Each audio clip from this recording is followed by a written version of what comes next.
40 minutes into the siege, Threll Cade lost his first man and didn't know it yet. The tally in his head still read 11 operators, 6 hostages secured in the Grand Concord Hall, 1 target unaccounted for. He did not know that Grask Tavnir, his demolition specialist, was folded into a service riser on the 91st floor with a fire axe buried between his shoulder blades, or that the axe had been taken from a case marked for decoration only, glass-fronted, bolted to the wall, the kind of thing nobody thought to check, because nobody thought a caterer's assistant would need a weapon. Cade only knew that Grask had gone quiet on the comm 11 minutes ago, and that quiet men on a job like this were, statistically, dead men. He filed it as an equipment fault. He had learned, over 18 years of paid violence across 4 star systems, that the mind protects itself from bad math for as long as it can. He would not get to protect himself from this math for very much longer. 3 hours earlier, Halcyon Spire had been the safest room in the Vashti Dominion. It sat at the top of the space elevator known as the Tether, a needle of white ceramic and glass strung 80 kilometers above the capital of Corvi Prime, reachable only by climber car or shuttle, its approach lanes watched by 4 separate defense grids. Tonight it held the Grand Concord Hall, 300 guests in formal Vashti drape silk and human dress uniforms, and the single piece of paper that would end a war neither species had ever officially declared, but both had been quietly preparing to fight for 9 years. The ratification of the Concord Accord needed one more signature. It belonged to Second Herald Illinsale Thorg, 26 years old, second in line to a seat she had never wanted and could no longer refuse, and she stood at the center of the hall in ceremonial blue-white drape, smiling the smile she had practiced in a mirror for a week, while 11 armed strangers in catering black moved through her security perimeter like water finding cracks in stone. 4 meters behind her left shoulder, in a plain gray contractor's jacket that matched nothing else in the room on purpose, stood the reason the Unbent had needed 11 operators instead of 3. Her name was Naomi Reyes. She was 31 years old, 5'7", unremarkable in every way a bodyguard is supposed to be unremarkable, and she had told Illinsale Thorg's entire security council 8 weeks ago, in a briefing room that smelled of cold incense and colder disapproval, that the Spire's designated safe room was a trap with a nicer name. The schematics for that room were filed with 3 separate contractors, she'd said. 3 separate contractors means 3 separate chances somebody sold a copy. A safe room only works if the only person who knows where it is you. She had not raised her voice. She rarely did. Security Director Dora's Wen, 71 years old, silver-scaled, decorated in 3 border conflicts, had told her that human caution was a charming trait in a bodyguard and an insulting one in a guest. Illin had watched the exchange with the flat, assessing patience of someone used to being managed by everyone in the room, and at the end of it she had said, in Vashti and then again in accented standards so there could be no confusion, "I want her. Not a squad, her." Nobody had asked why. Dora's had assumed sentiment, or novelty, or the political theater of a young herald wanting to be photographed beside the exotic new allies. He was wrong on all 3 counts, and he would spend the rest of his life a little embarrassed about how wrong. Illin had chosen Naomi Reyes because 6 months earlier, at a lesser function on a lesser world, a drunk minor noble had lunged at her with a ceremonial blade meant only for cutting bread, and the 2 Vashti guards flanking her had frozen, truly frozen, muscles locked, eyes wide, the ancient prey reflex of a species that had spent its evolutionary childhood running from things with more teeth than sense.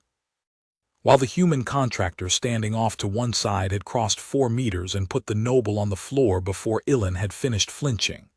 Afterward, in the debrief, the Vashti guards had been mortified, ashamed, unable to explain themselves. Naomi had shrugged and said, "It's not a character flaw.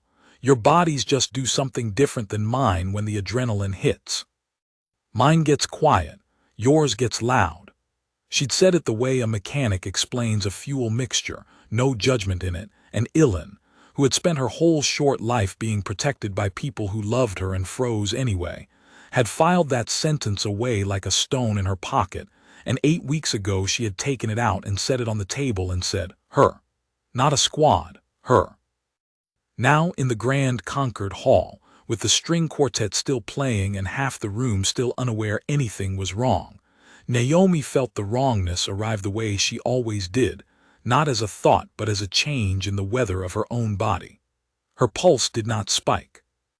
It settled, the way it had settled 6 months ago on that lesser world, the way it settled every single time the world sharpened into something dangerous, a fact about her physiology that had followed her through 2 branches of military service and 9 years of private contract work, and that she had stopped trying to explain to people a long time ago because nobody ever believed the version where calm was the symptom of danger, not its absence.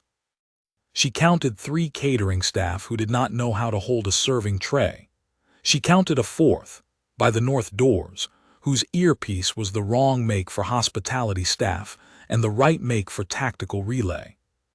She did not reach for a weapon, because she was not carrying one Vashti formal protocol forbade visible arms inside the hall, and she had spent 2 weeks arguing that exception and lost, and had spent the 2 weeks after that quietly arranging for the exception not to matter. She leaned down to Ilan's ear, smiled the professional smile of a bodyguard sharing a joke, and said very quietly in standard, "We're leaving. Now, follow me like this is nothing." Ilan's smile did not falter. That, too, was something Naomi had learned to value about her in 8 weeks. The girl could be scared to the bone and never let it reach her face. She set down her champagne glass, laughed lightly at something Naomi hadn't said, and turned as if to greet a passing dignitary, and in that turn she was moving toward the service corridor behind the dais, Naomi's hand at the small of her back, 4 meters becoming 2 becoming 1. They made it 11 steps before the lights in the grand Concord Hall dropped to half power and the north doors sealed with a sound like a held breath being let go, and Threlcade's voice came over every speaker in the room, translated instantly into Vashti and standard both, pleasant, almost bored. "Good evening. This building now belongs to the unbent assembly. You are not hostages, you are witnesses. Please remain seated, and the second herald will please come forward." 300 people did not move. Ilan Sale Thorg, halfway to the service corridor, one hand still resting on the arm of the woman who was supposed to be a courtesy and had turned out to be the only competent thing in the room, went very still. "Keep walking," Naomi said, low, even. "That was for the room, it wasn't for us. He doesn't know we're already gone."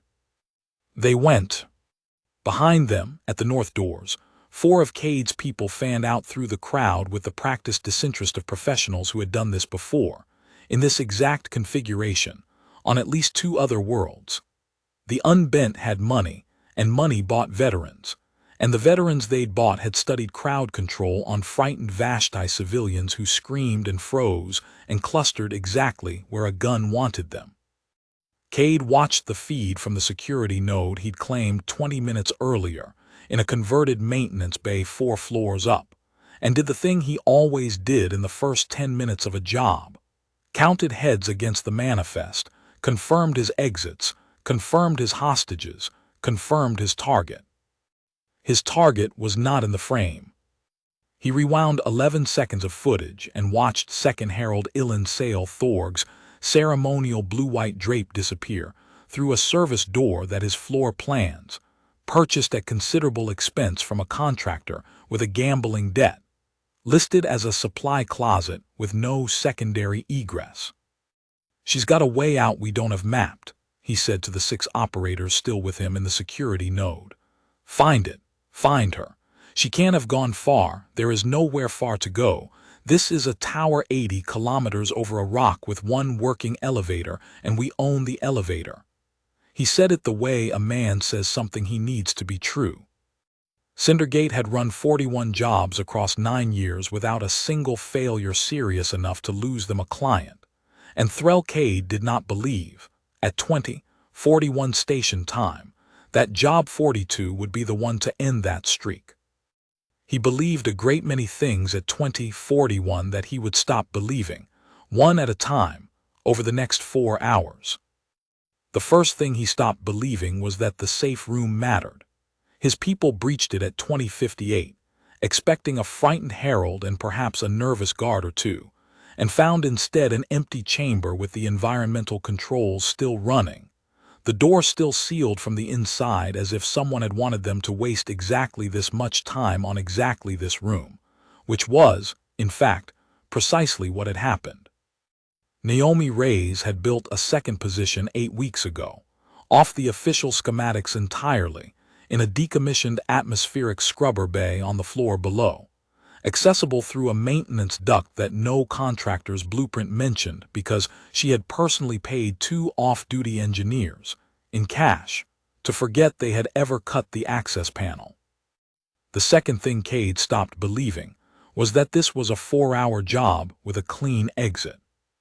At 21:12, the ion storm that had been building in the upper atmosphere of Corvi Prime for 6 hours finally reached the altitude of the tether cable, and the automated safety systems that governed the space elevator did what they were built to do. They locked the climber cars in place, suspended all traffic, and severed the primary comm relay to prevent a cascade failure from frying the tower's systems. It was supposed to last 90 minutes. It ended up lasting closer to 4 hours, and it meant that Halcyon Spire, for the length of one long Corvi night, was as isolated as any structure had ever been while still technically attached to a planet. No shuttles up, no climbers down, no clean signal in or out except the crackling, storm-fractured emergency band that security director Dora's Wen, 71 years old and furious in a way that made his hands shake, used to scream for help that could not physically arrive in time to matter. Which meant that whatever happened in Halcyon Spire tonight happened because of what was already inside it and nothing else. Cade did not know about the storm's timing when he planned this. He had planned around a 90-minute maintenance window in the relay's redundant backup and gotten, by weather's own indifferent hand, 3.5 hours more than he asked for.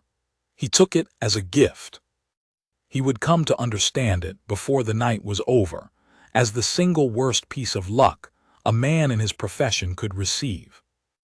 More time in a sealed building with a target who did not need rescue to become a problem, because the target had brought her own rescue with her, and her own rescue did not tire, did not panic, and did not, as it turned out, especially need the elevator to be running in order to leave a building 80 kilometers tall considerably lighter of the people trying to kill her employer. At 21:19, Grask Tovner stopped answering his comm. At 21:31, Threlkade began to understand that he had made a mistake he did not yet have a name for. 4 floors down from Cade's security node, in a windowless annex built into the spire's structural core, Fleet Overwatch Officer Keen Ruse sat in front of a wall of dead screens and One Live One, and tried very hard not to think about the fact that she was, at this moment, the single most useless person in the building. Keen was 29, a Vashti tactical analyst on secondment from the 3rd Orbital Fleet, assigned to Halcyon Spire for the ratification because someone in procurement had decided the summit needed a systems liaison, and Keen had drawn the short assignment. Her job on a normal night was to monitor building telemetry for anomalies too small for human, or Vashti, eyes, power draw spikes, unscheduled door cycles, the boring administrative pulse of a very large, very safe building. Tonight the boring pulse had turned into 11 armed strangers cutting her out of every system except one, because the one system they hadn't thought to lock her out of was the medical monitoring net, a low-priority utility feed that tracked the vitals of every contractor and staff member wearing an issued biometric band, and Keen had found it purely by accident while hunting for anything at all, still under her control. There was exactly one active band left transmitting inside the sealed perimeter. Everyone else's had gone dark, some removed, some destroyed with their wearers, a fact Keene tried not to sit with for longer than it took to log it. The one still lived belonged to contractor NREYES, close protection, and Keene pulled the feed up mostly because she needed something to do with her hands. Heart rate 58. She stared at the number for 11 seconds before she trusted it. 58 was a resting rate. 58 was a rate you saw on someone asleep, or meditating, or dead. And Naomi Reyes's band was still logging respiration and skin conductivity that said, unambiguously, alive and moving. Keene pulled the movement telemetry layered under the vitals and watched a small blue dot travel, with total efficiency, from the safe room's true location down through a maintenance duct, across a mechanical floor, and into the atmospheric scrubber bay, the entire route taking 4 minutes and 11 seconds. No hesitation, no doubling back. The track of someone who had walked it before, more than once in the dark on purpose. Beside her, Security Director Doris Wynn slammed a fist against the comm panel for the 9th time, and got the 9th burst of storm static in reply.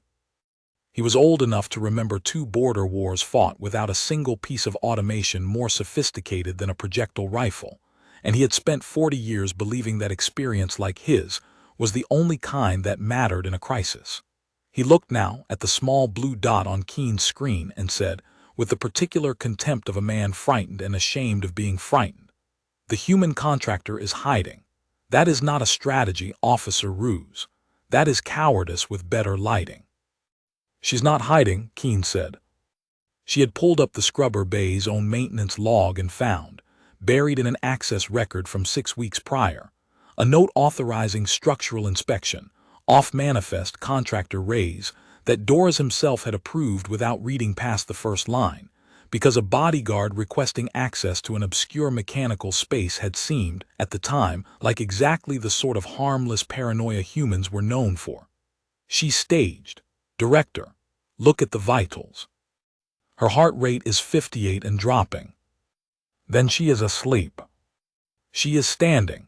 Keene turned the screen so he could see the skeletal movement overlay, a figure upright, weight distributed, small controlled adjustments consistent with active surveillance of a doorway. She's watching an entrance. Her heart rate is 58, and she is watching a door that 11 armed people are going to come through eventually, and it is dropping. Doris looked at the number for a long moment. He had spent 40 years learning to read Vashti physiology in crisis, the racing pulse, the dilated eyes, the fine tremor in the hands that every soldier he had ever commanded fought to control, and none of them ever fully mastered, himself included, not even now, not even after 2 wars. He did not have a framework for a pulse that slowed as the danger closed in. He said quietly, the anger gone out of his voice for the first time since the lights had dropped, "That's not possible." "It's on the screen," Keene said. "Instruments fail. Not like this. Not consistently, not for 4 straight minutes, not with a movement pattern this clean." Keene pulled the feed back to real time and watched the number tick to 56. "I don't think it's failing, Director. I think we're reading it wrong. I think we assumed a resting pulse meant a resting body because that's what it would mean for us." She did not say the rest of the thought out loud, because she was not yet sure she believed it herself, and because Doris Wynn, 71 years old and decorated in 2 wars, had gone the color of old paper and did not look like a man who wanted to hear it. But she thought it, and she kept thinking it for the next 4 hours, turning it over the way you turn over a stone you're not sure is safe to pick up. What does it mean about a species that danger makes its blood run slower? In the scrubber bay, Naomi Reyes was thinking about nothing so philosophical. She was thinking about angles, exits, and the fact that the maintenance duct she'd used to get here connected to exactly one other route she trusted, which meant she had one good escape and needed, badly, a second before this went any further. She had left Ilan in a sealed subcompartment behind a false panel, a modification she'd paid for out of her own contract fee, against Dora's explicit written objection, 6 weeks ago, with instructions to stay silent no matter what she heard, no matter how long it took, and not to open the panel for any voice but Naomi's own saying a specific phrase they'd agreed on together. The name of the street Ilan had grown up on, which no database on Corvi Prime had ever recorded, because it existed only in a conversation between two people who had, against both their expectations, come to trust each other. Ilan's voice came through the tiny relay bead in Naomi's ear, barely a whisper. How many of them? 11 that I've counted, maybe more outside the perimeter. 11, a pause. Against one of you. 11's not the number that worries me, Naomi said, checking the fire axe she'd taken from the display case, testing its balance, deciding it would do for now. The number that worries me is how much of this building they control. Comms, doors, elevators. That's the real fight.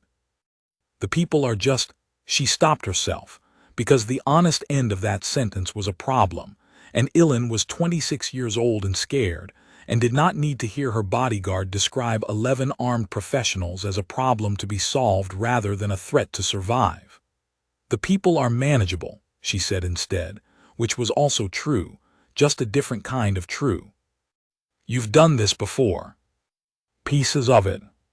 Not all of it at once, not somewhere I couldn't call for backup.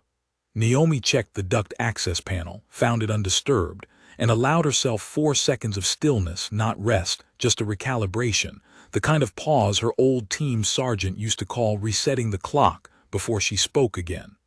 I need you to trust that if I go quiet for a while, it's because I'm working, not because something's wrong. Can you do that? There was a long silence on the other end, long enough that Naomi checked the relay was still live. I chose you because you didn't flinch, Ilan said finally. I am not going to start doubting that now, in the 1 hour it matters most. Naomi allowed herself something that was almost a smile, alone in a decommissioned scrubber bay 80 kilometers above a planet, surrounded by people being paid a great deal of money to kill the girl on the other side of a false wall. Good, she said. Stay quiet. I'll be back before you're tired of the dark. Then she opened the duct panel, and went to find Grask Tovnir before Grask Tovnir found her. And by the time she was done, the tally in Threll Cade's head would be wrong for the first of what turned out to be a great many times that night. Grask Tovnir was a Torvin, a heavy-set, thick-plated species built for demolitions work precisely, because a Torvin's bones could absorb a blast concussion that would liquefy softer skeletons, and he had spent the last 11 minutes exactly where Cade had assigned him, rigging a secondary charge on the 91st floor's structural access panel, a contingency in case Cindergate needed to blow an exfil route through a load-bearing wall rather than wait on an elevator that wasn't running anyway. He was good at his job. He was careful, methodical, and he had done this exact task on 3 previous contracts without incident, and none of that mattered even slightly. The moment Naomi Reyes came around the service riser behind him with a fire axe held low in both hands, because Grask Tovnir had never once, in his entire career, considered that the greatest danger in a sealed, hostage-controlled building might be a person half his mass moving in complete silence across a metal grate floor. He heard nothing. He felt the axe find the gap in his plating at the base of his neck, a gap Naomi had studied on a physiology chart during the 2 weeks of protocol arguments she'd lost, because losing an argument about visible weapons had meant, to her, learning exactly where a Torvin's armor failed instead, and he was on the ground before his own nervous system finished registering that anything had happened. She did not linger over it. She checked his harness, took 2 thermal charges and a sidearm he wouldn't need anymore, dragged him into the service riser out of sight of the corridor camera, and was moving again within 90 seconds, because 90 seconds was roughly what she budgeted per body before the math of standing still started working against her instead of for her. She did not feel good about it. She did not feel bad about it either. Not yet, That particular reckoning, she'd learned a long time ago, came later in a quiet room, weeks after the fact, and trying to feel it now in the middle of the work was how people who did this job got themselves killed. What she felt, checking the thermal charges timer settings and finding them still armed and still hers to use, was something closer to relief. 11 had just become 10, and 10 was a number she could work with a great deal more comfortably than 11. At 21:31, Threlkade called Grask's name into the comm for the fourth time and got no answer, and pulled up the corridor camera nearest Grask's last known position, and found 4 seconds of a woman in a gray jacket crossing the frame with a fire axe before the feed cut to static. Because Naomi had put the camera out with the axe's blunt end on her way past, a 2-second detour that cost her nothing, and cost Cade a piece of information he badly needed and would not get back. He stood very still in the maintenance bay he'd claimed as his command post, and did the thing that separated him, in his own estimation, from lesser operators. He recalculated. He had planned this job around a target with a security detail of 11 Vashti household guards, all of whom he'd studied, all of whom he understood down to their psychological reflexes, because he had spent 2 years studying exactly how Vashti guards behaved under lethal stress before he ever accepted the contract. The Herald had shown up tonight with one human contractor instead. He had noted it, filed it as an oddity, a cost-cutting measure or a diplomatic gesture, and moved on, because 11 armed professionals against one bodyguard, however capable, was not supposed to be a fight that required recalculation. He recalculated anyway, because Grask Tovner did not miss 4 comm checks by accident, and because the intelligence packet Cindergate had purchased on the second Herald security detail, expensive, thorough, current as of 6 weeks ago, had a single line about the human contractor that he now read for the 3rd time with a different weight than the first 2. Former human military, designation redacted, 12 years active, discharge status honorable, current occupation private close protection, notable incidents. 1. See attached. He had not opened the attachment. It had seemed at the time like paperwork. He opened it now, standing over Grask's empty rigging station, and read a 2-paragraph incident report from a minor diplomatic function 11 months ago describing an attempted assault on a principal, neutralized by contractor Rays in under 3 seconds, and a closing note from the reporting officer, a Vashti officer, not human, that Cade read twice because he did not, at first, believe he'd translated it correctly. Subject's response time and precision suggest threat assessment capability exceeding standard Vashti combat baseline by a significant margin. Recommend upgraded threat classification for any future engagement. Nobody had upgraded the classification. The report had gone into a file and stayed there, because a note about one contractor's reflexes at one minor incident had seemed, to whoever filed it, like exactly the sort of detail that mattered less than it should have. Cade closed the file. He keyed the comm to the 9 operators he had left with a working channel, one down to Grask, one he'd posted alone at a relay junction and hadn't heard from in 6 minutes either, though he did not let himself think about that yet, and said, in the flat, controlled voice that had kept Cindergate alive and paid across 41 prior contracts, new priority. Human contractor is armed, mobile, and has killed at least one of ours. I want 2-man teams, no solo positions, and I want the target's location before this human finds her again. Weapons free on the contractor, non-lethal on the Herald, we need her breathing for the broadcast. He paused, then added, because some instinct older than his 18 years of professional violence told him it mattered. Nobody engages her alone. Do you understand me? Nobody. 3 of his people did not understand him, or did not believe him in the 90 minutes that followed, and each of them found out, in turn and at considerable personal cost, exactly how correct he had been. Keen ruse, watching the recovered fragment of corridor footage on a 2-second loop in the annex 4 floors down, did not know yet that Grask Tavnir was dead. She knew only that the blue dot on the medical telemetry feed had moved from the scrubber bay to the 91st floor and back in under 6 minutes, that its heart rate had touched 52 at some point during the transit, and was now climbing back toward a baseline that was still, by any Vashti measure, unnervingly calm, and that somewhere in the building an entire operator team had gone from 11 confirmed hostiles moving with confidence to 10 moving. According to the fragments of calm chatter, the storm-battered emergency band occasionally let through, with considerably less of it. "Something happened," she said to Doras, who had stopped shouting into dead channels and had instead pulled a chair close to her screen, watching the small blue dot with the fixed, unblinking attention of a man watching a variable he no longer trusted himself to predict. "I don't know what, but something happened, and I don't think it happened to her." Doras Wen said nothing for a long moment. He had commanded soldiers. He had buried soldiers, more of them than he liked to remember, and he knew the particular silence a battlefield made when a fight had just gone someone's way, the specific quality of quiet that came after violence rather than before it.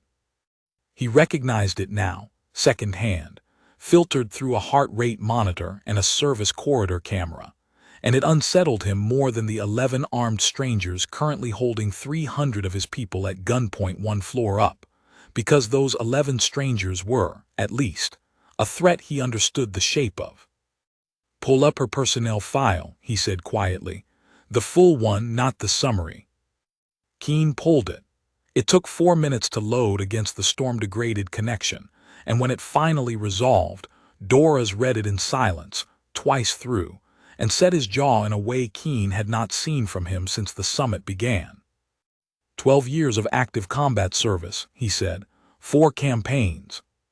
4 commendations, none of them for restraint. He tapped the screen, on a line near the bottom that neither of them had thought to check until this exact moment, a line buried under 20 other lines of routine service history. "It says here she qualified 4 separate times on something called extended duration operations. I don't know what that means in human terms. I intend to find out. But I have a very bad feeling, Officer Ruse, that it means exactly what it sounds like it means, and that we have just discovered, several hours too late to matter, precisely why the second Herald wanted this woman standing behind her and no one else." On the screen between them, the blue dot that was Naomi Ray's moved off the 91st floor, unhurried, and started climbing.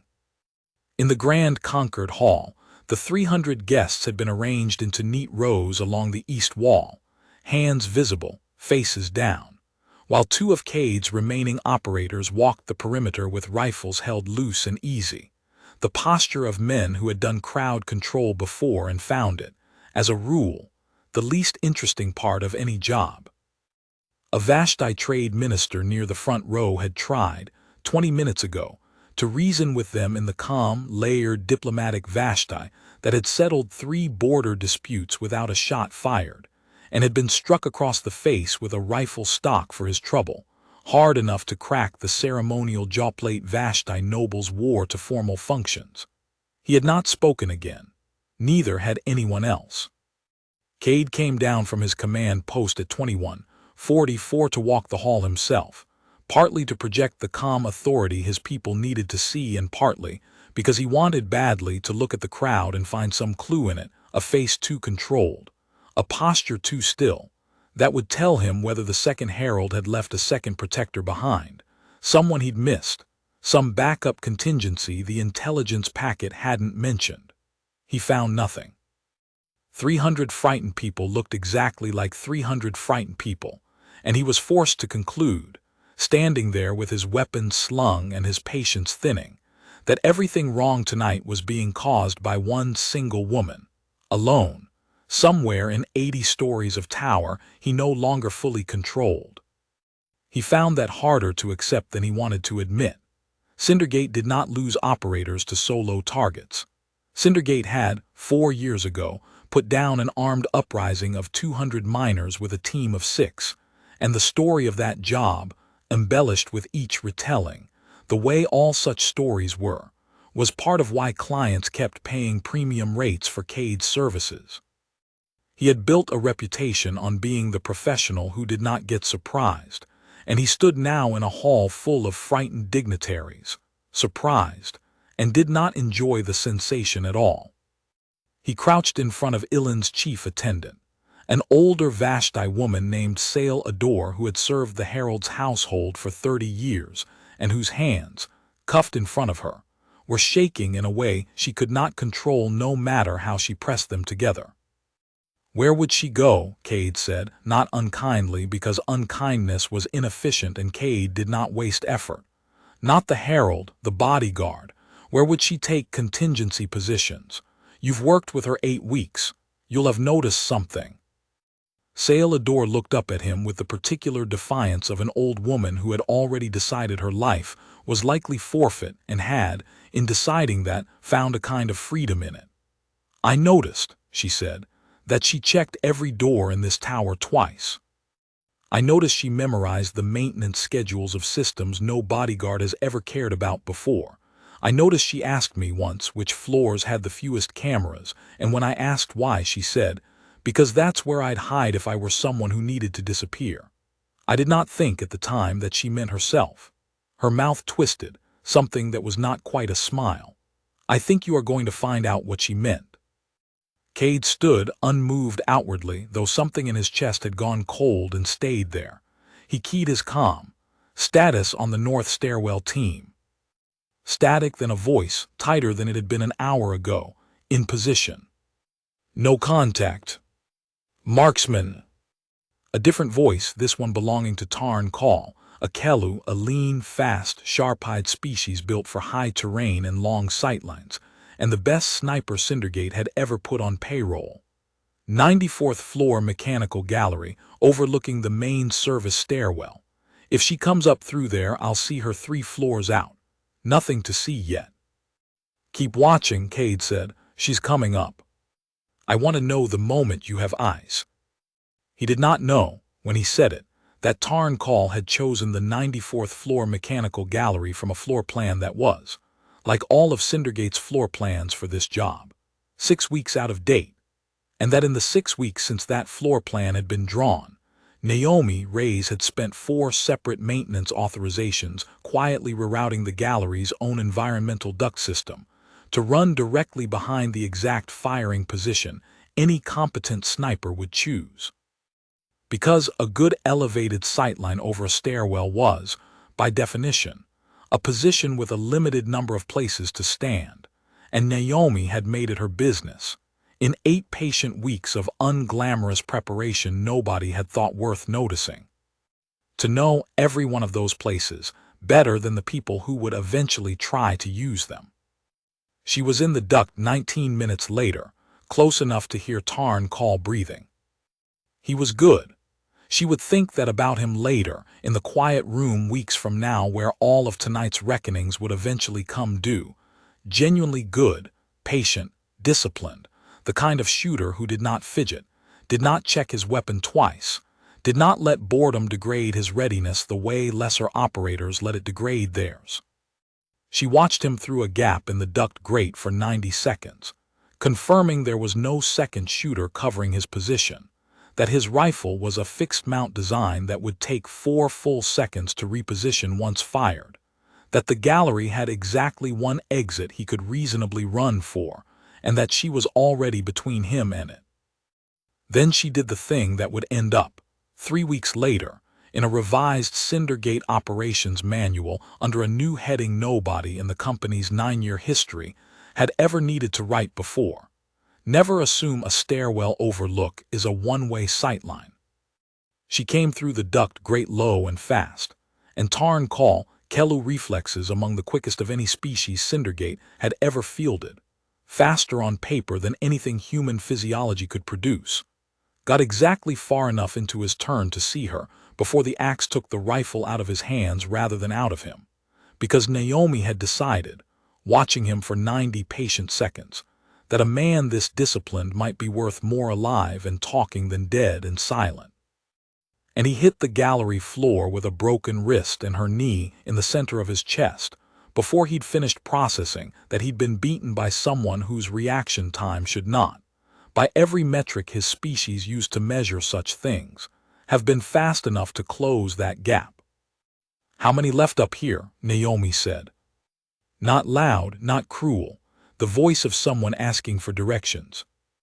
Tarn Call, staring up at her with his good hand flat against the floor and his broken wrist cradled to his chest, did the math a professional does when the math has stopped favoring him, and answered because answering seemed in that moment considerably wiser than the alternative. 9. Cade's got 9 left, not counting me. 2 on the hall, 3 roaming, 2 on the comm relay, 2 on the elevator control room, 1. He stopped. 1 what? 1's got orders to move on the safe room compartment if he hears anything. Motion sensor, thermal. If your Herald so much as breathes wrong, he calls it in.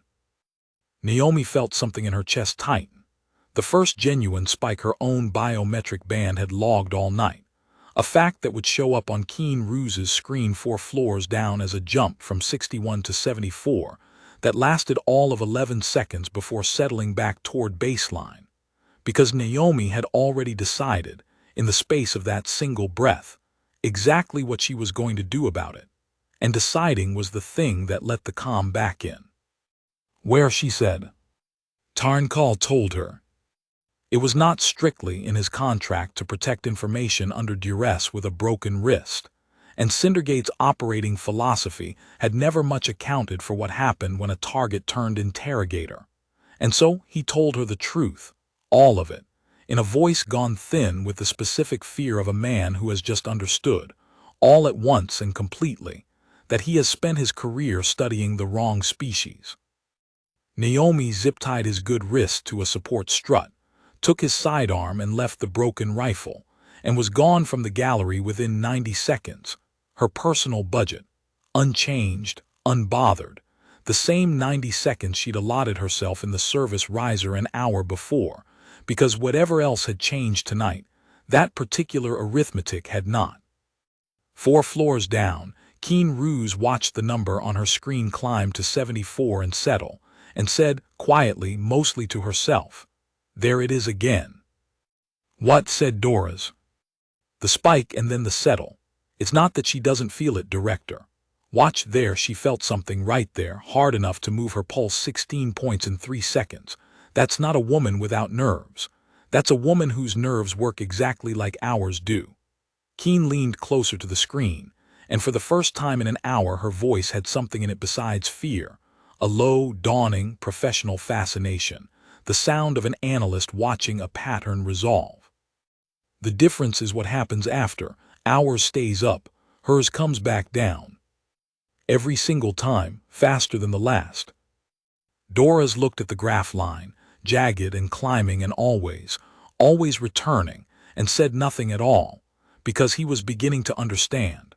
Slowly, the way an old soldier understands anything that contradicts 50 years of hard-won certainty, that the report he'd read 11 months ago and filed without much interest had been not just correct but insufficient. That whatever quality had let a single contractor put down an armed noble in under 3 seconds at some forgotten function was not a fluke, not an outlier, but a baseline, a design feature of the entire species standing on the other side of that report. And that he and every Vashti officer who had ever filed a report like it without following up had been sitting on the single most important piece of intelligence about humanity that his government possessed, and had let it gather dust because it had seemed, at the time, like paperwork.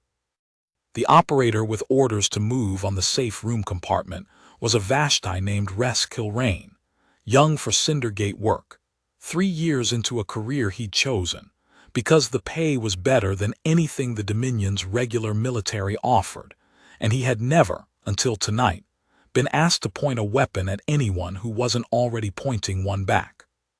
He stood outside the false panel Naomi had installed 6 weeks ago, watching a thermal readout that showed a single heat signature behind the wall motionless, and he had his hand on his sidearm and a voice in his ear telling him this was simple. This was the easiest job in the building tonight. Guard a locked door and wait. and he believed it right up until the moment the access hatch above him. A ventilation grate he had checked once, cursorily. 20 minutes ago, and dismissed as too small for anyone to use. Opened without a sound, and Naomi Reyes came down on top of him, with a speed his own species' instincts told him was not physically possible from a standing crouch in a 2-foot gap. He got one shot off. It went wide, into the ceiling, deafening in the enclosed corridor, and it was the last independent action Res Kilrain took that night, because 3 seconds later he was unconscious on the floor with his weapon in Naomi's hand and his comm bead crushed under her boot, and the panel behind him, the one he'd been guarding with his life for the last 40 minutes, clicked open from the inside. "Was that shot for us?" Ilan's voice said through the gap, very quiet, very controlled, and underneath the control, unmistakably, the sound of someone who had been sitting alone in the dark for over an hour listening for exactly this. "For me, it missed. I'm fine." Naomi crouched by the opening, checked the corridor both directions, and allowed herself a full 3 seconds of stillness with her hand flat against the wall beside the panel, not for herself, but so Ilan could hear her breathing, slow and even, through the gap, because sometimes the most useful thing a protector could offer wasn't a plan, it was proof. "I need you to stay exactly where you are a little longer. This position's compromised now." He had orders to report if he heard anything, which means in about 90 seconds someone's going to notice he stopped reporting, and I need a head start on the next move before that happens. Can you give me that? Yes, a pause, Naomi. How many is that? 3. 3 of 11. 11's already 10 less 1 less 1, which makes 8, Naomi said, and heard faintly through the gap.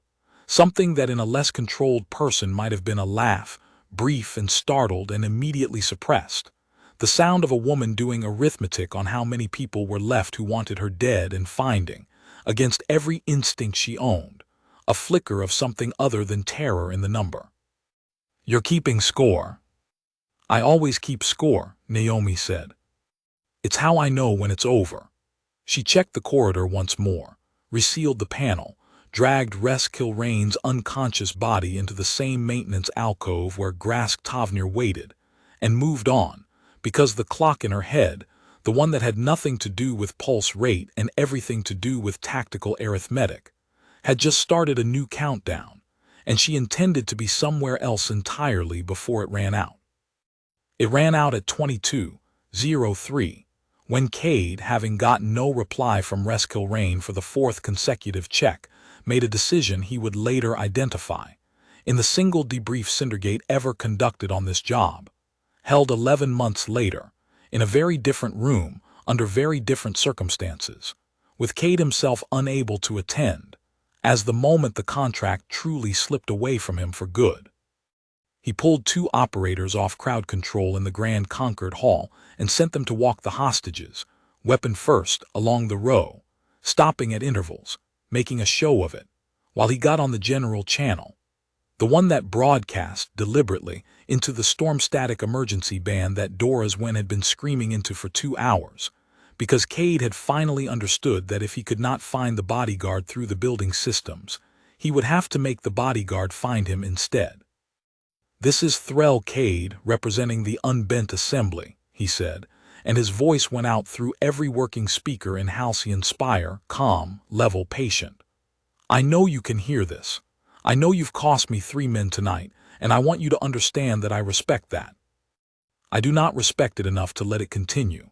In 4 minutes I begin selecting hostages from the Grand Concord Hall, and I will keep selecting them until the second Herald comes out of hiding, or until you come out instead. Either one satisfies me. I would prefer the Herald. I suspect, at this point, you would prefer to keep her exactly where she is. I am giving you 4 minutes to decide which of those preferences matters more to you."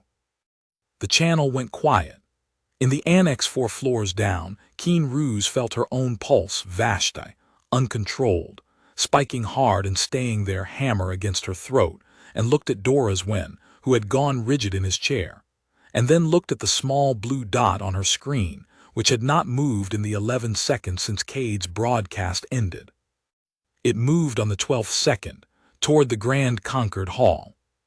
"She's going," Keene said, disbelieving. "She's actually going to Director. Her pulse just dropped 4 points. He just threatened to execute hostages in front of 300 people, and her heart rate went down." Doras did not answer. He was watching the same number she was, and for the first time all night, watching it did not frighten him. It steadied him, in a way he could not immediately have explained, the way watching a competent soldier check a weapon before a fight steadies the soldiers beside them. And he understood, not with his mind yet, but somewhere lower, older, the part of him that had survived 2 wars on instinct as much as strategy, that whatever was moving toward the Grand Concord Hall right now was not moving there out of desperation. It was moving there because it had a plan, and the plan required exactly 4 minutes to be enough time. Naomi did not go through the front. She had spent 6 weeks learning that the Grand Concord Hall had a service catwalk above its ceiling grid, installed for lighting maintenance and rated, according to the schematics she'd requested, and Doras had approved without much interest, for a maximum of 2 technicians and their equipment, and she was on it 90 seconds after Cade's broadcast ended. Moving flat and slow across a grid of support beams, 11 meters above 300 hostages and 2 operators walking the rows with weapons drawn, counting down a clock that existed, at this point, only in Threll Cade's head. She saw the layout clearly from above. 2 operators on the floor, one at the north doors, Cade himself near the dais with the comm panel. And this was the detail that mattered, a 5th operator she hadn't accounted for, stationed at a side exit she'd assumed was unguarded, watching the crowd with the particular stillness of someone whose only job tonight was to notice if anyone tried to run. 4 operators inside the hall. She had budgeted for 2. She recalculated, hanging 11 meters above a crowd that had no idea she was there. In the 2.5 seconds it took her to register the 5th body, and arrived at a plan that was worse than her first one and better than doing nothing, because doing nothing had a clock attached to it, and the clock did not care whether her plan was elegant. At 22:06, with 90 seconds left on Cade's ultimatum, the catwalk's emergency lighting rig, the one Naomi had disconnected from its housing bolts 40 minutes earlier during a 2-minute detour, she'd budgeted for exactly this contingency, on the theory that a building this size ought to have at least one large, heavy, improvised weapon available from above. Came down on top of the 5th operator with the force of 600 kilograms of steel and lighting equipment falling 11 meters, and the sound of it, deafening, catastrophic, and entirely unexpected, did what Naomi had needed it to do. It turned every head in the Grand Concord Hall, including Cade's, toward the wreckage at the exact moment she dropped from the catwalk onto the operator at the north doors. 300 hostages who had spent 2 hours in disciplined, terrified silence discovered, in the 4 seconds that followed, that discipline breaks under sufficiently strange circumstances, and the hall dissolved into motion, guests scattering from their rows, the 2 remaining floor operators wheeling to track threats that were suddenly everywhere and nowhere, Cade shouting orders into a channel that had stopped being useful the moment his own crowd stopped being controllable. And inside that chaos, Naomi moved like something built for exactly this kind of noise, putting down the north door operator with the sidearm she'd taken off Res Kilrain, catching a second operator across the throat with her forearm hard enough to drop him choking to the floor, and reaching, at last, the one clear line of sight she'd actually come here for, Threll Cade, 12 meters away, near the dais, weapon rising. She did not have a clean shot. Neither did he. The crowd was between them, fracturing in every direction, and firing into it was a decision neither of them was willing to make, for reasons that had nothing to do with mercy and everything to do with what each of them needed alive when this was over.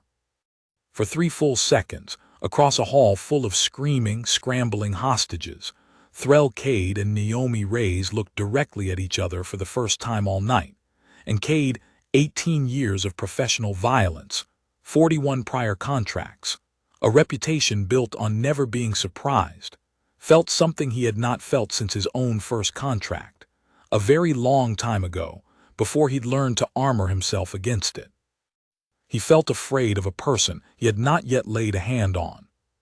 "Fall back," he said into the calm, and the two operators still standing broke for the service corridor behind the dais without waiting to be told twice, and Cade went with them, backward, weapon still raised, never quite turning his back on the woman in the gray jacket standing alone amid 300 scattering hostages with a stolen sidearm in one hand and a fire axe still slung across her back, because some instinct, newly formed and already absolute, told him that turning his back on her was the one mistake tonight he would not survive making. The hall emptied of Cindergate operators in under 20 seconds. Naomi did not chase them. She let them go, because a scattering crowd of 300 panicked hostages was, at that exact moment, more dangerous to manage than 4 fleeing mercenaries, and instead she raised her voice, the first time she had spoken above a murmur all night, and said, in standard first and then in the careful, accented Vashti she'd spent 8 weeks practicing for exactly no reason she'd expected to need until this second. "Everyone stay low, stay together, and move toward the east stairwell. It's clear. I checked it 2 hours ago, and it hasn't moved." 300 people, half of them weeping, all of them shaking, did what she said, because in a room that had just come apart at the seams, one calm voice giving simple instructions was the only structure left standing, and structure was what frightened people followed, regardless of what species had built it. At 22:09, Cade stood in the service corridor with his 3 remaining hall operators, breathing hard, and did something none of them had ever seen him do in 3 years of working under his command. He checked the charge on his own weapon twice, though he knew it was full both times, and said, to no one in particular, "She let us leave." "Sorry." She had 4 of us in a room with 300 witnesses and a clear escape route behind her, and she let us leave. Cade's voice was very quiet. She didn't chase. She protected the hostages instead of finishing the fight. He looked at the 2 operators still with him, and for the first time that night, his flat professional calm had a crack in it that neither of them had the rank to comment on. "I don't know what that means yet. But I don't think it means what we'd have assumed 2 hours ago." 4 floors down, Keen Ruse watched Naomi's blue dot settle at the center of the now emptying Grand Concord Hall, pulse ticking down from a peak of 81 toward something that would, within 90 seconds, read as calmer than Keen's own resting rate on an ordinary Tuesday, and said, in a voice gone hoarse with something that was no longer quite fear, and had not yet become anything she had a word for, "8 left, Director." "She just made it 8. Doris Wen, watching the same graph, said nothing for a long moment, and then he did something that surprised them both.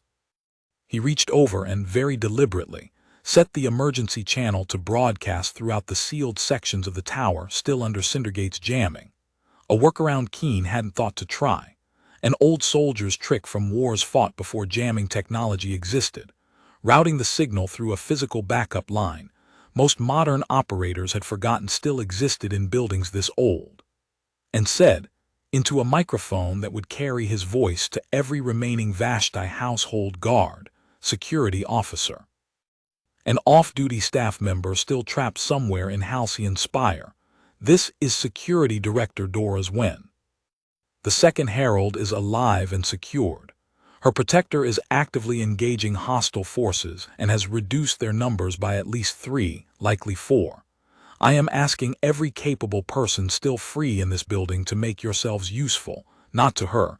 She has not asked for help, and I do not believe she needs it, but to each other. Get the injured to shelter. Get the frightened somewhere quiet. Let the human do the part of this that requires her, and let the rest of us do the part that requires the rest of us." It was not a speech he had planned.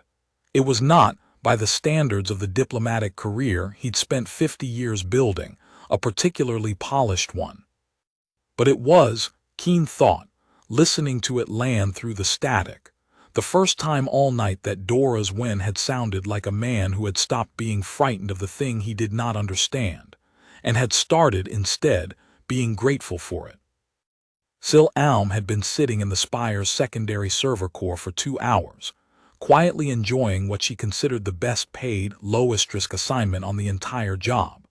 She was Vashti, 34, and she had made her name in Cindergate not through violence, but through systems, locks, cameras, comm relays, the invisible architecture that let 11 people hold 80 stories and 300 hostages without needing 80 stories worth of guns to do it. Her job tonight was simple: keep the building's internal systems locked to Cindergate's control, keep the jamming steady, and feed Cade real-time camera access wherever he needed it. She had done this exact job, or something close to it, on 6 prior contracts, and she had never once, on any of them, needed to look up from her console and actually fight anyone. She looked up at 22:14, because the temperature in the server core had just dropped 4 degrees in under a minute, which was not something the environmental system did on its own, and found the reason standing in the doorway with an axe held loose in one hand and an expression that was not angry, not triumphant, not anything Sil Alm had a category for, just attentive, the way a technician looks at a piece of equipment she's about to diagnose. "You're the one holding the doors," Naomi said. It wasn't a question. She'd worked it out 3 floors down, watching a supposedly unlocked stairwell door refuse to open on her approach, then watching it unlock 40 seconds later on its own, the signature of a system being actively, remotely managed rather than simply programmed.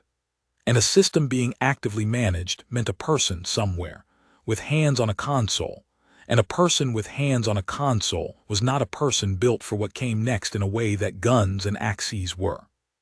Sil Alm's hand moved toward the sidearm on her hip, and stopped, because the axe was already between her and the console, and because some rapid, professional part of her brain that had kept her alive through 6 prior contracts did the same math Tarnkall had done 20 minutes earlier and arrived at the same conclusion. This was not a fight she could win by being fast, because she had already watched on camera exactly how fast the alternative was. "I can override the jamming," Sil Alm said, hands rising slowly from the console. "Restore comm to the outside. That's worth something, isn't it? That's worth more than whatever you're about to do to me." "It's worth a lot," Naomi agreed. "Do it slow. I'm going to be standing right here the whole time, and I promise you, the moment your hands do anything I didn't ask for, this conversation changes." Sil Alm did it slow. Under Naomi's watch, hands trembling only slightly, she rolled back 6 layers of jamming protocol and lock overrides that had taken her 2 hours to install, restoring the Spire's comm relay to whatever fraction of function the Iron Storm still allowed, and unlocking every sealed door on every floor Cindergate had claimed. It took 4 minutes. Naomi did not rush her, because rushing a nervous person doing careful technical work was how you got the work done wrong, and wrong was worse than slow. "Storm's still up," Sil Alm said when she finished, some technical instinct making her explain the work even now, even here, even to the person about to zip-tie her to a server rack. "You won't get a clean signal out until it clears, but local systems are open. Doors, cameras, the lot. I gave you the whole building back." "I know," Naomi said. "Thank you." And she meant it, in the specific, uncomplicated way she'd learned to mean small courtesies even in the middle of violent work, because the alternative, treating every person on the other side of tonight as nothing but an obstacle, was a road she'd watched other operators go down over the years, and it never left them anywhere she wanted to end up. She zip-tied Sil Alm's wrists to the rack's support frame, gentle about it, checked the restraint twice, and left her with water and a working comm bead tuned to the medical channel, because unlike the men she'd left in maintenance alcoves, Sil Alm had never once pointed a weapon at anyone tonight, and Naomi kept score on that distinction too. 4 floors down, the effect of Sil Alm's 4 minutes of work landed on Keen Ruse's console like a switch thrown. Cameras across the tower flickered back to life, one bank at a time: the north stairwell, the mechanical galleries, the service corridors, 80 stories of a building that had been dark to her for 2 hours suddenly visible again. And with it, for the first time, a full accounting of exactly how much of Halcyon Spire Naomi Reyes had already moved through, alone, in under 3 hours. "Director," Keene said, and something in her voice made Dora's lean in immediately. "You need to see this." She pulled the footage together, fragmented, storm-degraded in places, but coherent enough, and ran it at triple speed. The scrubber bay, the 91st floor riser, the mechanical gallery, the safe room corridor, the catwalk, the server core. 5 separate engagements compressed into 90 seconds of silent, economical violence, no wasted motion, no hesitation. The same woman moving through each frame with the exact same unhurried calm she'd shown in the Grand Concord Hall an hour ago. 5, Dora said quietly, counting. 5 of them, and she is not even breathing hard in any of these frames. "It's not the count that's remarkable," Keene said, and pulled up a split screen, the footage on one side, the biometric graph on the other, synced to timestamp. "Watch her pulse against the footage. Every engagement it spikes when the danger starts, and it's already dropping again before the engagement even finishes. Director, I've run field data on our own soldiers under identical stress conditions, training footage, live incidents, everything I have access to, and the pattern is inverted. Hours spike and stay elevated for minutes afterward, sometimes hours. The threat ends and the body doesn't know it yet. Hers ends the moment the threat does. Sometimes before. Look," Keene isolated a single clip, the confrontation with Tarn Call in the mechanical gallery, and pointed to the graph beneath it. "There. Her pulse starts coming down 2 full seconds before she's disarmed him, before the threat is resolved. It's not relief, Director. It's not the body catching up after the fact. It's she hesitated, because the word she wanted felt too large for a woman who had spent her whole career trusting only what instruments told her. It's decision. The moment she decides she's already won, her body believes her, before the fight has caught up to the decision." Dora's Wen sat with that for a long moment, watching a graph line that behaved like nothing in 50 years of Vashti military doctrine had prepared him to expect, and said, finally, in the voice of a man revising something he'd believed his entire adult life, "We have always measured courage as the absence of fear, Officer Ruse. Every commendation I have ever written describes a soldier who felt fear and acted regardless. It never occurred to me, it has never once occurred to any Vashti officer I have served with, that there might exist a species for whom fear simply resolves faster, not absent, resolved." He shook his head slowly. "I do not know what to do with that information. I am not certain our doctrine has a place to put it." "I don't think it's just doctrine," Keene said quietly, watching the small blue dot on her screen move out of the server core and start, without pause, toward the elevator control room 3 floors above. "I think it's the whole reason the Concord Accord exists. I think every treaty negotiator in this building tonight has been arguing for 9 years about whether humans could be trusted as allies, and none of them ever asked the only question that actually mattered.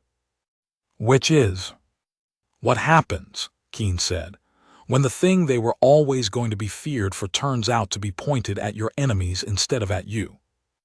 She did not get an answer, because at that moment the restored comm relay, patchy, storm-fractured, but alive for the first time in 2 hours, carried through a fragment of transmission neither of them had been listening for.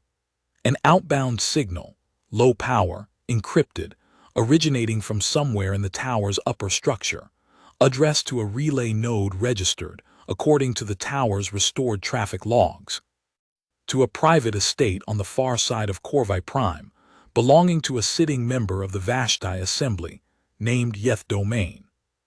"That's not Cindergate's frequency," Keene said, already pulling the traffic log wider. "That's a separate channel. Someone in this building is talking to someone outside it, and it isn't Cade reporting to a client. It's someone reporting to a co-conspirator." Dora's went very still. Yeth Domain sat on the Assembly's Foreign Conquered Committee. Yeth Domain had, 6 months ago, given a floor speech measured, reasonable, widely praised for its restraint, arguing that the Concord Accord's ratification timeline was reckless, that a species with humanity's demonstrated capacity for violence deserved caution rather than open alliance, that the Dominion owed its citizens a slower, more careful path. It had sounded, at the time, like principled dissent. It sounded now, with an encrypted channel running from inside a hostage siege to Yeth Domain's private estate, like something considerably less principled than that. "Get me everything on that channel," Dora said. "Every packet, every timestamp. If Counselor Domain's fingerprints are anywhere on this attack, I want them documented before this night is finished, because I intend to be the one who walks them into the assembly chamber myself." 3 floors above, Naomi Reyes reached the elevator control room's outer door and found it, unlike every other door in the building, still sealed. Sil Alm's override hadn't touched it, because it ran on an isolated hard-line circuit Cade had insisted on for exactly this contingency. And behind it, according to the thermal reading she took through the door seam with a scanner lifted off Reskilrain an hour ago, 2 operators, both armed, both braced, both aware by now, through whatever fragments of calm chatter had reached them, that the woman on the other side of that door had already put down 5 of their colleagues without taking a wound worse than a bruised knuckle. She stood outside the sealed door for 11 seconds, doing the math, and for the first time all night, the math did not resolve cleanly. 2 operators, braced, in a confined space with no surprise available to her and no second entry point. The control room had exactly 1 door by design, because elevator control rooms were built to be defensible, and Cindergate had chosen this position for their communications hub precisely because it was the one room in the tower that a lone attacker could not flank. She keyed her relay bead instead. "Herald, I need you to do something for me, and I need you to trust that I wouldn't ask if there were a better way." Ilan's voice came back immediately, alert, the exhaustion of 2 hours in the dark audible underneath the control. "Anything. There's a channel open now, thanks to the system's tech I convinced to help me. I need you to get on it and talk. Not to me, to the building. Every guest, every guard, every one of your people still free in this tower. I need the 2 men in front of me distracted by something bigger than the door they're guarding. And the only thing bigger than that door, right now, is you." There was a pause, and in it, Naomi could hear, even through a relay bead, even through 2 hours of controlled fear, the sound of a 26-year-old woman deciding to stop being someone's hidden asset and start being, again, the thing she'd been raised her entire life to be. "Patch me through," Ilan said. Keen Ruse patched the second Herald's relay bead into the restored building channel at 22:31, and Ilan Sailthorg's voice went out, for the first time in over 2 hours, to every speaker, comm bead, and open channel in Halcyon Spire. Not the rehearsed, careful voice of the ratification gala, but something rawer, steadier. A voice that had spent 2 hours alone in the dark deciding what it wanted to say if it ever got the chance again. "This is Ilan Sailthorg," she said. "I am alive. I am safe. I am not hiding because I am afraid. I am hiding because the person protecting me asked me to, and I trust her judgment more than I trust my own fear, which is, I think, the entire reason I chose her 8 weeks ago and the reason I would choose her again tonight without hesitating. To the 11 people holding this building, you were told, I imagine, that this would be simple. A frightened young woman, an undefended tower, a quiet death somewhere no one would find until morning. I want you to understand, before this goes any further, that you were sold a lie by whoever hired you, because nothing about tonight has been simple, and nothing about tomorrow is going to be either." In the elevator control room, the 2 operators guarding the door, a Vashti named Kor Haveth, and a younger one still learning the trade named Bethan Dross, heard the Herald's voice fill the small chamber through the room's own comm speaker. unmuted now that Sil Alm's overrides had unlocked every system in the tower, including, apparently, the one that let a hostage broadcast to her own captors, and both of them turned instinctively toward the speaker mounted above the console. The old reflex of soldiers, trained their whole lives to snap to attention when Vashti nobility spoke. An instinct that had survived 18 years of mercenary work in each of them, because some conditioning runs deeper than a paycheck. It cost them 1.5 seconds.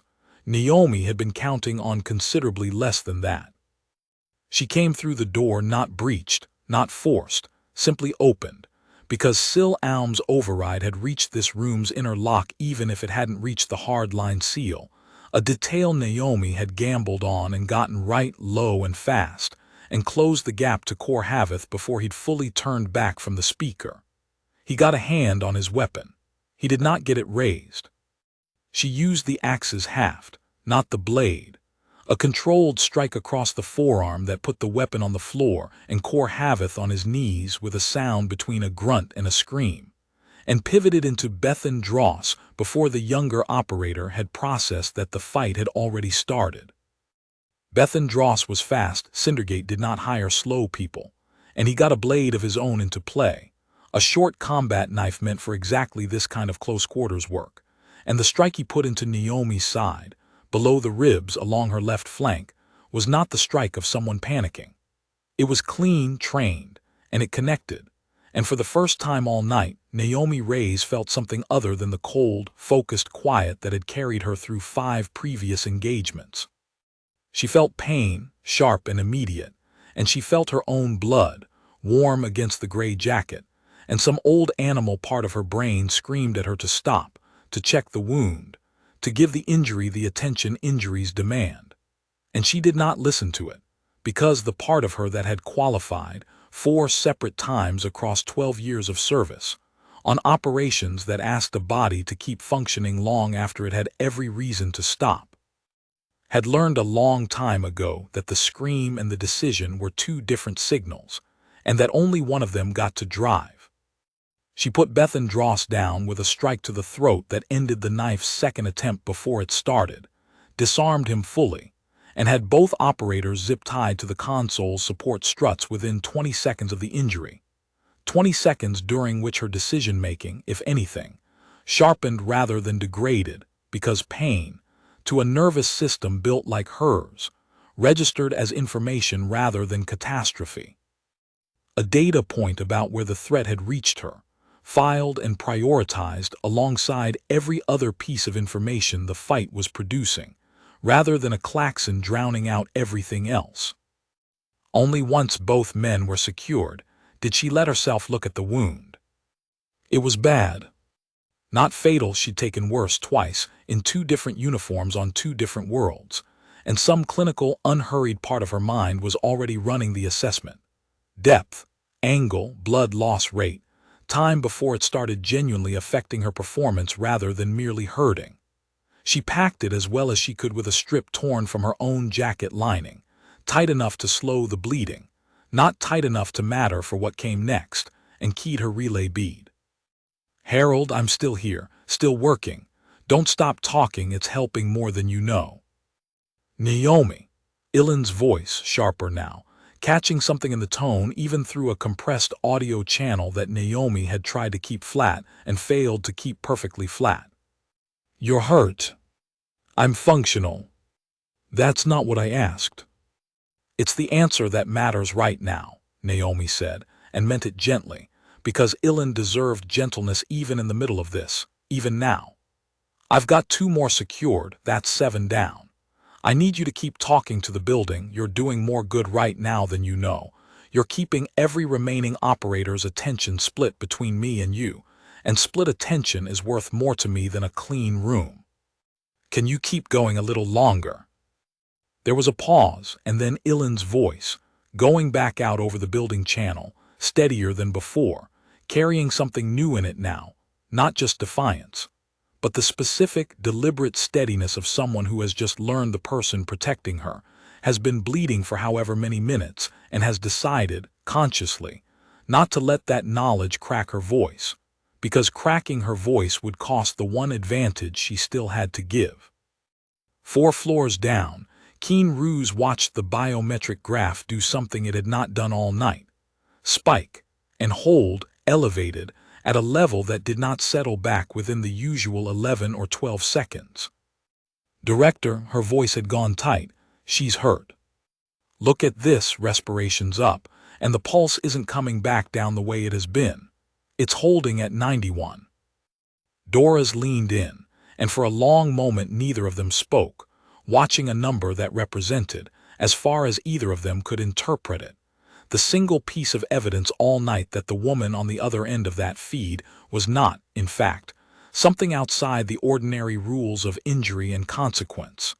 That she could be hurt, could bleed, could be brought down by the same knife that would bring either of them down. And that the only real difference between her and every soldier Dora's when had ever commanded was not whether the danger touched her, but what she did in the seconds immediately after it did.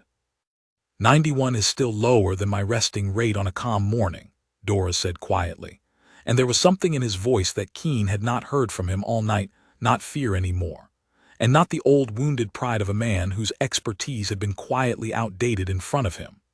Something closer to awe, the specific, humbling awe of a career soldier watching a piece of soldiering he had never imagined possible and would spend the rest of his career trying to understand. "She packed the wound herself," Keen said, reading the movement telemetry. "Field dressing in under 30 seconds, then straight back to work. Director, I don't think she's going to stop."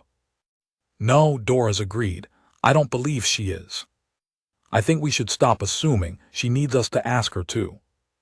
He opened the building channel himself this time, cutting gently across Ilan's ongoing broadcast with a brief, respectful interjection. "Second Herald, this is Director Wen. Forgive the interruption.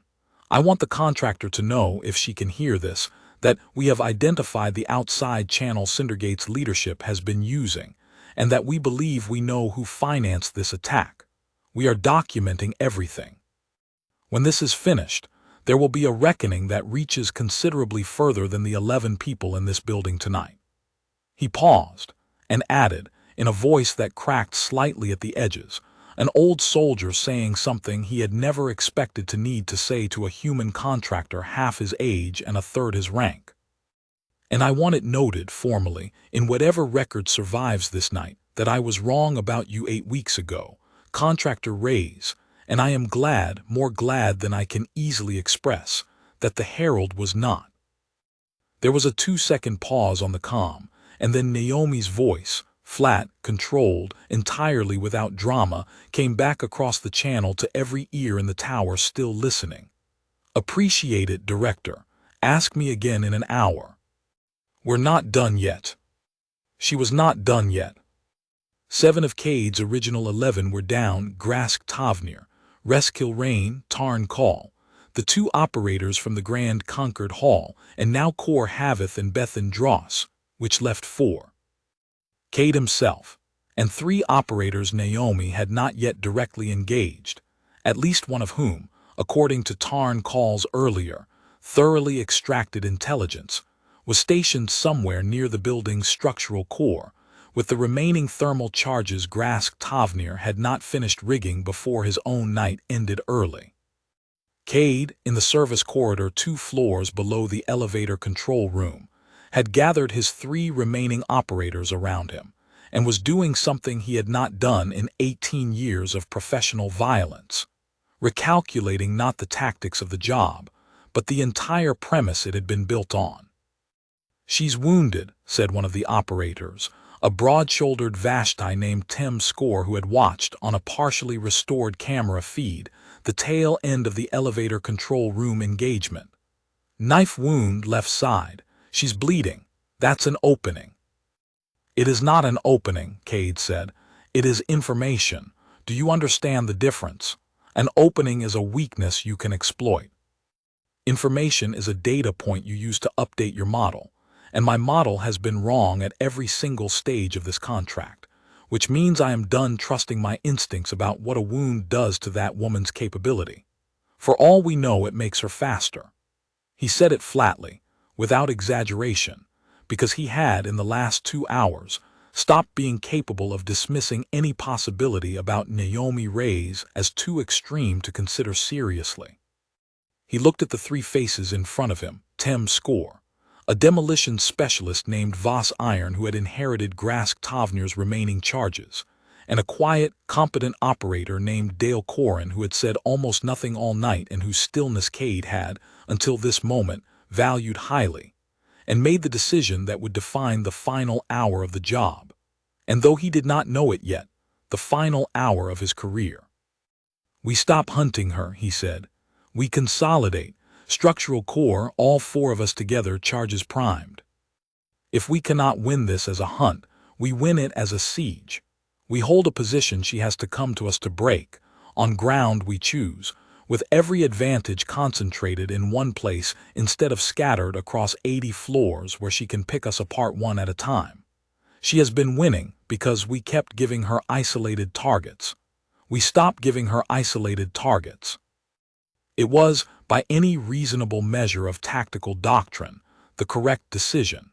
It was the decision a good commander makes when a plan has failed, and the only remaining option is to consolidate strength rather than bleed it out piecemeal, and under any other circumstances, against any other single opponent, it would very likely have worked. Threlkade did not yet understand, would not fully understand until the structural core's blast doors were breached from an angle none of his intelligence had accounted for. 70 minutes later, that consolidating 4 armed professionals into one defensible position was not, against this particular opponent, actually a defense. It was simply making the last part of her job more efficient. Naomi took 6 minutes she did not, strictly, have to spare, and spent them in the elevator control room with the door sealed, sitting on the floor with her back against the console, breathing. It was not rest, not exactly. Her body did not know how to rest in the middle of an active engagement, had never learned to, the way some skills simply never got trained because the situations that would have required them never arose in 12 years of a career spent almost entirely inside danger rather than adjacent to it. But it was something close to rest's cousin, a deliberate stand-down of everything not immediately required, a slowing of input so the body could redirect resources toward the wound at her side, which had stopped bleeding freely but still throbbed with every breath in a way she catalogued, clinically, as manageable for now rather than solved. She checked the sidearm she'd taken off Res Kilrain, 4 rounds left, and the one she'd taken off Cor Havath, full magazine, a different caliber, useless as a spare for the first weapon but a perfectly good weapon on its own, and the fire axe, its blade notched now from 3 separate impacts, still serviceable. She had, by her own count, 4 operators left, consolidated somewhere she hadn't located yet, and a wound that was going to get worse before it got better, and a building that was, for the first time all night, mostly hers again thanks to a hacker with a guilty conscience, and a Herald who had turned 2 hours of enforced silence into the single most useful diversion of the entire engagement. She thought, for exactly as long as she allowed herself to think about anything not immediately tactical, 3 seconds, maybe 4, about her old team sergeant, a woman named Alvarez who had trained her on her very first deployment and had told her, in the flat, unsentimental way career soldiers pass down the truths that keep people alive. Your body's going to do something for you someday that doesn't make sense to anyone who hasn't felt it. Don't waste time being grateful for it in the moment. Be grateful for it later, when you've got time to be anything at all. She did not have time to be anything at all. She had 4 operators left, a wound that needed a real medic within the next several hours regardless of how well it was performing right now, and a 26-year-old woman still broadcasting steady reassurance to 300 terrified people, because Naomi had asked her to, and she had not, in 2 hours of asking, once said no. She got up. The wound protested. She catalogued the protest and set it aside, the way she'd set aside 100 smaller protests over 12 years, and keyed her relay bead.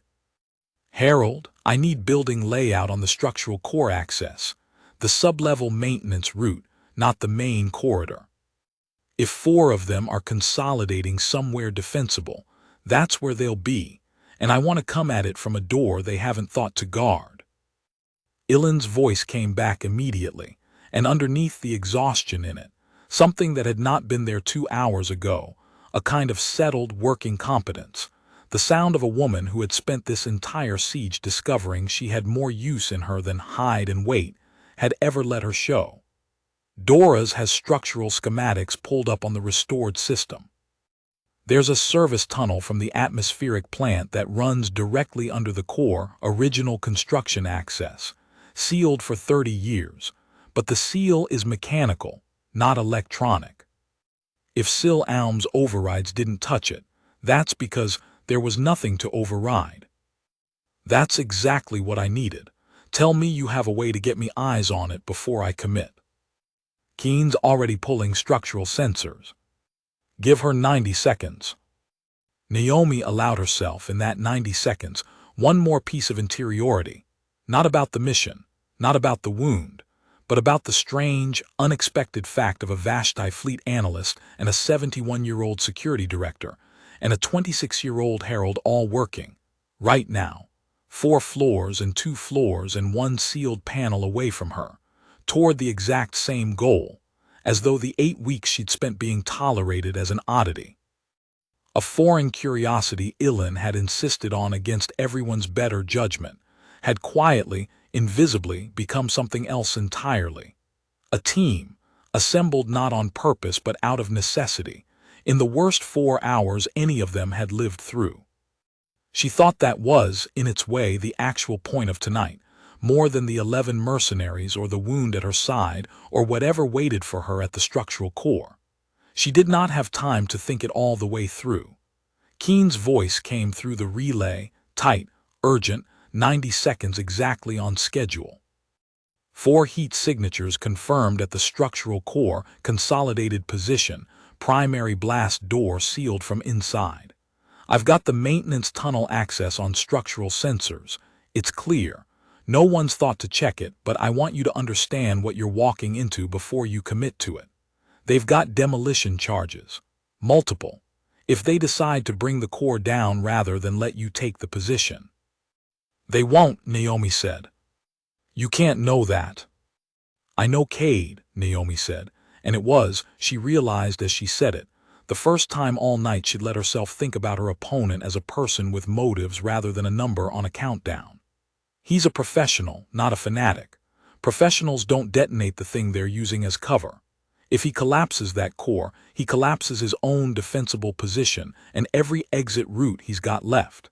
He's consolidated because he wants a fight he can control, not because he wants to die in it. That tells me something useful. There was a pause on the comm, and then Dora's Wynn's voice, quiet, thoughtful. You're reading his psychology from 3 engagements and a handful of calm fragments. It's what I do, Naomi said simply, without pride in it, the same flat professional tone she'd used all night. Every operator tells you who they are and how they fight. Cade's told me he's disciplined, patient, willing to change plans when a plan fails, and unwilling to take a loss he doesn't have to take. That's not a man who blows himself up rather than lose a contract. That's a man looking for a way to survive losing it. She checked the axe one more time and began moving toward the atmospheric plant and the 30-year-old sealed tunnel beneath it, wound bound tight, sidearms checked, the countdown in her head resetting for what she intended to be the last time tonight. I'm going in. Keep the channel open. If I need something from any of you, I'll ask. If I go quiet for more than 10 minutes, that's the signal to assume the worst and act on it, not before. Understood, Keen said. Naomi, Ilan's voice one more time before the channel dropped to standby.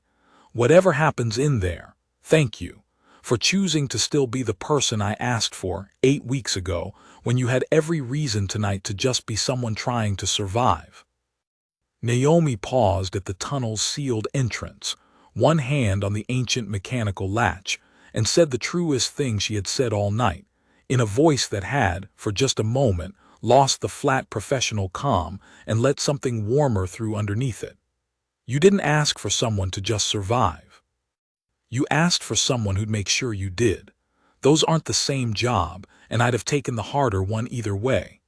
Now be quiet a while longer. I've got 4 more to go, and I intend to be done with all of them before this storm clears. She broke the latch's 30-year seal with the flat of the axe and went into the dark. The maintenance tunnel ran 300 meters through the spire's structural spine, low-ceilinged, unlit, smelling of 30 years of stale recycled air, and Naomi moved through it at a pace that balanced speed against the wound at her side, which had started in the last 20 minutes to ache with a deeper, more insistent rhythm that she catalogued and continued to set aside, because setting it aside was still, for now, a choice her body allowed her to make. She came up beneath the structural core through a floor grate that opened, according to the schematics Keene had relayed, into a narrow equipment gap between the core's outer wall and its inner containment ring. A space no wider than her own shoulders, dark, cramped, and critically, entirely outside the sightlines of anyone braced at the room's main entrance, expecting an attack to come through the blast door they'd sealed. She could hear them before she could see them. 4 voices, low, tense, the particular quiet of professionals waiting for a fight they knew was coming and could not predict the shape of.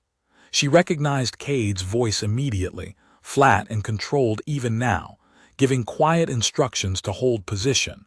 Watch the door, do not, under any circumstances, split up again.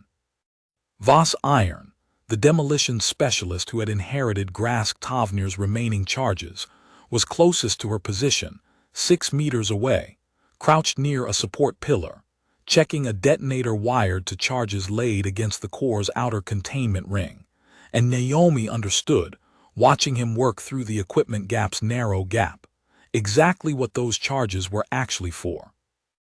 Not a threat to bring the tower down, as Keene had feared, but a contingency exit, a way to blow a hole straight through the containment ring into open structural space if the position became untenable and the blast door stopped being a viable way out. Cade had told the truth about not wanting to die in here. He'd simply built himself a second door in case the first one failed, and it was, Naomi thought, watching Voss Iron's careful, competent hands, exactly the kind of contingency planning that had kept Cindergate profitable for 9 years, and exactly the kind of contingency she now intended to make sure he never got to use. She came out of the equipment gap in absolute silence, closed the distance to Voss Iron before he'd registered a sound, and took him down with a single strike to the base of the skull. Not the killing strike, a controlled one, the kind 12 years of training had taught her to deliver with exactly enough force to end a threat and no more, because Voss Iron, whatever his profession, had not personally raised a weapon against her yet, and Naomi had decided, somewhere in the last 3 hours, that the distinction still mattered to her even now, even exhausted, even bleeding.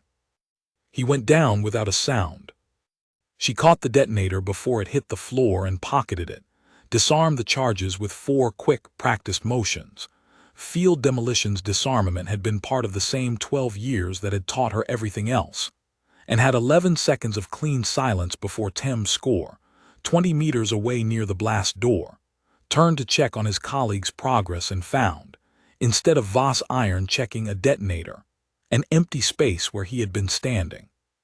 Contact, Tem's score said, weapon rising, and the structural core's remaining 3 occupants, Cade, Dale Corin, and Tem's score himself, spread instantly into a defensive formation that told Naomi, in the half-second it took her to register it, that whatever else had gone wrong for Cindergate tonight, these 3 at least had trained together enough to move as a unit under pressure.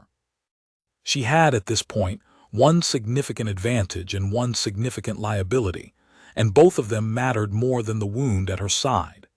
The advantage was information.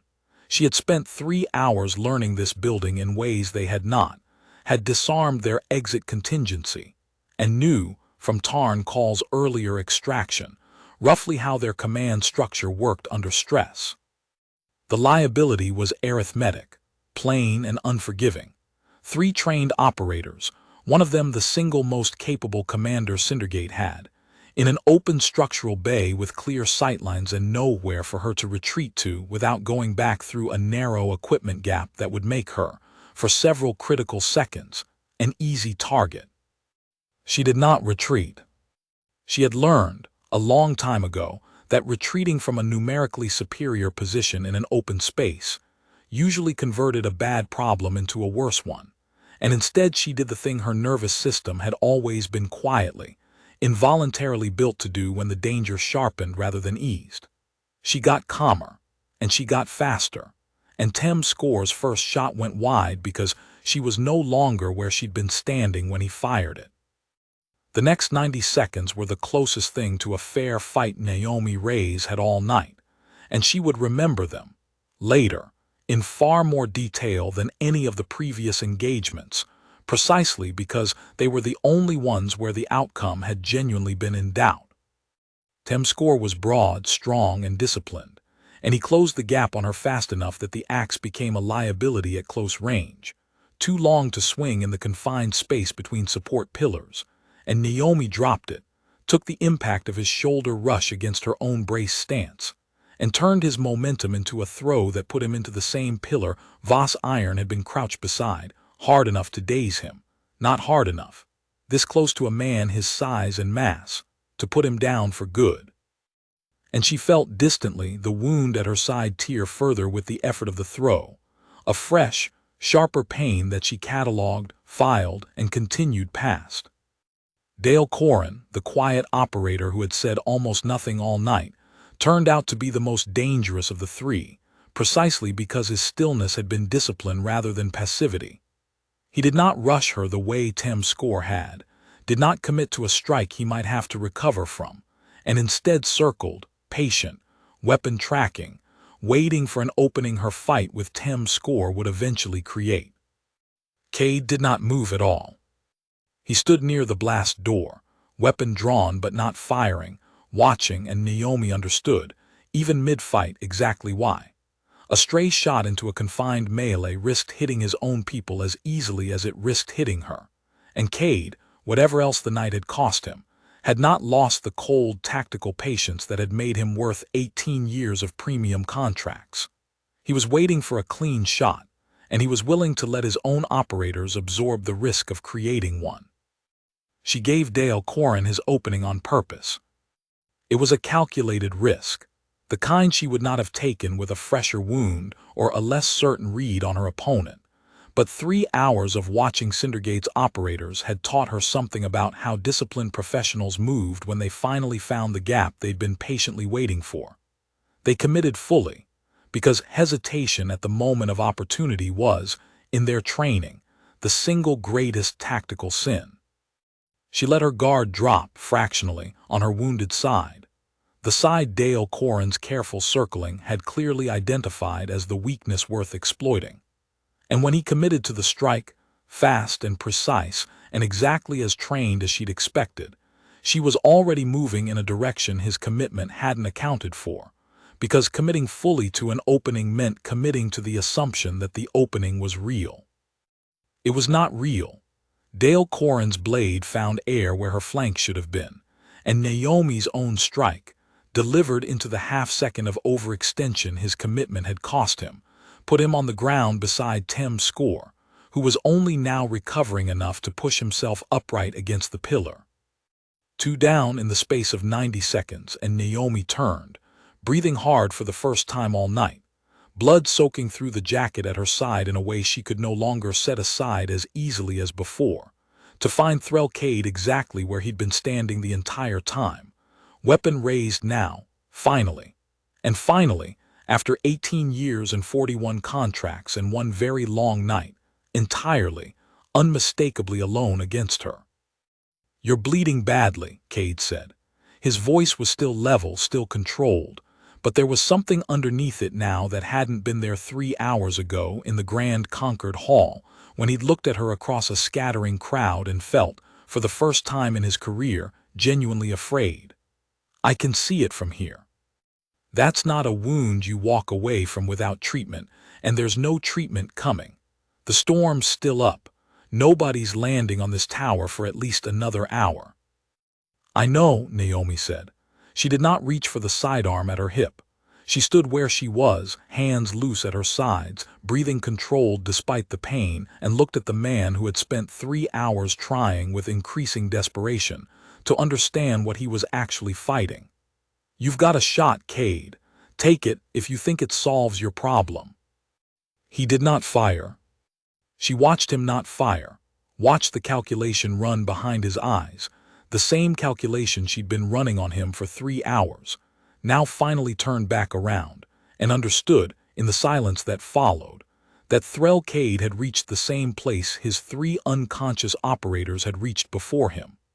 The moment where the arithmetic of the job stopped favoring violence and started favoring information instead. Who hired you? Naomi said. I already know it wasn't just money. Money doesn't buy this much patience for a job this exposed. Someone wanted the Herald dead badly enough to burn a professional relationship with a client who's going to want answers about why 42 came apart when the first 41 didn't. Cade's weapon did not waver, but something in his shoulders did, a fractional loosening, the look of a man doing a different kind of math than the tactical kind. A man weighing 18 years of professional silence against a night that had already cost him 7 operators and was clearly, by any reasonable projection, about to cost him an 8th. Counselor Yeth Domain, he said finally. Foreign Conquered Committee. He didn't want a treaty he couldn't control signed by a herald he couldn't influence. He wanted it to look like unbent extremists acting alone, genuine ideology, deniable, no trail back to the assembly floor. We were supposed to be in and out in 90 minutes before the storm even mattered. He didn't plan for the storm. He didn't plan for you. He said the last 3 words with something that was not quite bitterness and not quite respect. A professional's grudging acknowledgement of a variable no due diligence could have surfaced. There's a payment trail.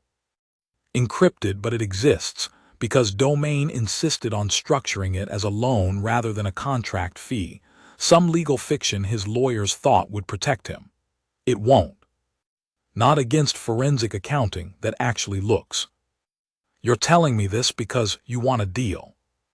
I'm telling you this, Cade said, because I have spent 18 years building a reputation on being the professional who does not get surprised, and I would like, if this is going to be the contract that ends that reputation, for it to at least end with the people who actually caused it held to account instead of just me. Call it professional vanity. Call it whatever you like.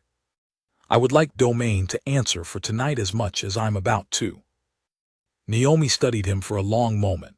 A man who had killed for money across 4 star systems and 41 prior contracts, who had held 300 people hostage 2 hours ago, and struck a diplomat hard enough to crack bone, and who was, in this exact moment, offering her the single piece of evidence that would matter most in whatever came after tonight, not out of remorse, but out of something closer to professional integrity turned, at last, in a direction that happened to align with justice.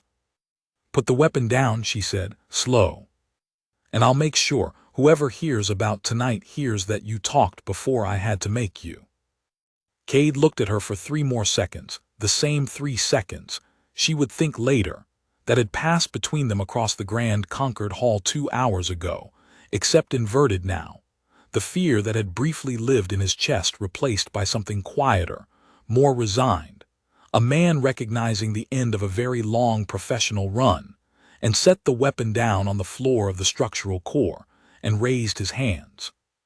For what it's worth, he said, as Naomi crossed the distance to secure him, moving carefully now, the wound at her side finally, openly, demanding the attention she deferred for the better part of 2 hours. The intelligence packet on you had a line I should have read more carefully, something about a threat classification that never got upgraded. I read it as paperwork. He watched her hands, steady despite everything, bind his wrists with the same economical care she'd shown every operator tonight. I don't think anyone in this dominion is going to make that mistake again, after tonight. No, Naomi agreed, and there was no triumph in her voice when she said it, only the flat, tired honesty of someone who had spent 3 hours proving a point she had never particularly wanted to prove, and would rather, given the choice, never have needed to prove at all. I don't think they will. She keyed her relay bead, and for the first time in 3 hours, let herself sit down, carefully, against the same support pillar Tim's score had been thrown into. One hand pressed hard against the wound at her side before she spoke. Herald, it's done. 11 of 11. I need a medic, and I need it faster than the storm's probably going to allow, but it's done. And I need you to hear that directly from me before anyone else tells you a version of it. There was a silence on the other end of the relay that lasted just long enough for Naomi to wonder if the channel had dropped, and then Illinsale Thorg's voice came through. And for the first time all night, it broke not with fear, but with something that had been held back through 2 hours of enforced calm and finally, now, at the news that it was over, found room to exist. I'm coming to you, Ilin said. Don't argue with me. I have listened to every instruction you've given me for 3 hours, and I have followed every single one of them, and I am done following the ones that keep me away from you while you're bleeding on a floor by yourself. Dora's is already moving a medical team through Sil Alm's restored corridors. Stay awake. Stay talking. That's the only instruction I'm giving you now, and I expect you to follow it exactly the way I followed yours. Naomi, sitting against a support pillar in a structural core 80 kilometers above a planet, with 4 unconscious mercenaries and 1 restrained commander and a wound that had finally, honestly, started to hurt as much as it had earned the right to, felt something that was not quite a laugh and not quite relief, but close enough to both that she let it show on her face for the first time in 3 hours, because there was, at last, no one left in the room who needed her calm more than she needed. Just for a moment, to simply feel what she felt. Copy that, Herald, she said, staying awake, staying talking. And for what it's worth, I'd choose this job again too. The medical team reached the structural core 19 minutes later, moving through corridors that Sil Alm's restored systems had opened for them, and that Dora's Wen's borrowed old soldier trick with the physical backup line had kept lit, and found Naomi Reyes exactly where she'd said she'd be. Sitting, conscious, talking in a low, steady voice to a relay bead, one hand pressed to a wound that had, by the time the medics reached her, cost her enough blood that the lead physician, a Vashti trauma specialist named Coral Vess, who had spent 30 years treating combat injuries, and had never once treated a human, knelt beside her with an expression of professional alarm he did not fully manage to hide. You should have lost consciousness 40 minutes ago, Coral Vess said, running a scanner over the wound, reading numbers that made him check the instrument's calibration twice before he trusted them. Your blood pressure is holding at a level that should not be compatible with this much blood loss and this level of continued physical exertion. I need you to understand I am not exaggerating for effect. By every metric I know how to read, you should not currently be sitting upright, let alone conscious, let alone.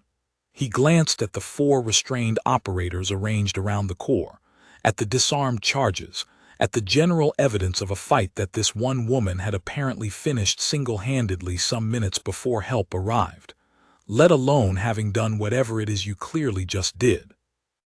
I've got good genetics and a stubborn streak, Naomi said, which was not strictly a medical answer, and Coral Vess did not press her for a better one, because he had already decided, watching her vitals refuse to behave the way 30 years of Vashti trauma medicine told him they should, that whatever the true explanation was, it belonged to a branch of physiology he had not yet been trained to understand, and that tonight was not the night to solve that particular mystery. He stabilized the wound, started a transfusion protocol adapted, awkwardly, from human medical data the Dominion had on file from the early years of contact and had never expected to need in the field, and got her onto a stretcher over her mild, tired objection that she could walk. You could, Coral Vess agreed, checking the transfusion line. I'd still prefer you didn't. Let someone else carry weight for the next hour, contractor Rays. I suspect it will be an unfamiliar sensation, but I recommend you try it anyway. Ilin Sale Thorg met the stretcher in the corridor outside the structural core, having walked there herself against the objections of the two household guards. Dora's had finally managed to reassemble, and she did not say anything elegant or diplomatic when she reached it. She took Naomi's hand, the one not connected to the transfusion line, and held it, and said nothing at all for almost a full minute, which was, Naomi thought later, probably the single most honest thing a herald of the Vashti Dominion had said to anyone all night. "You're supposed to be safe," Naomi said eventually, because someone had to say something, and it seemed, given the circumstances, like the correct thing for her to be the one to say. "I am safe," Ilin said. "You made sure of that for 3 hours alone while I sat in the dark doing nothing useful except talking, and I would like it noted, for whatever record eventually gets written about tonight, that the moment you actually needed something from me instead of the other way around, I did not hesitate for a single second." Her grip on Naomi's hand tightened, briefly, fiercely, then eased. "I chose you because you didn't flinch when everyone around you did. I am beginning to understand that I chose considerably better than even I realized at the time." The Iron Storm cleared at 01:47 station time, 4 hours and 6 minutes after it had first reached the tether's altitude, and the space elevator's automated safety systems released the climber cars with the same mechanical indifference they'd used to lock them, unaware and uncaring that the 90 minutes they'd originally promised had stretched into a night that would be studied, argued over, and quietly rewritten into Vashti military doctrine for years afterward.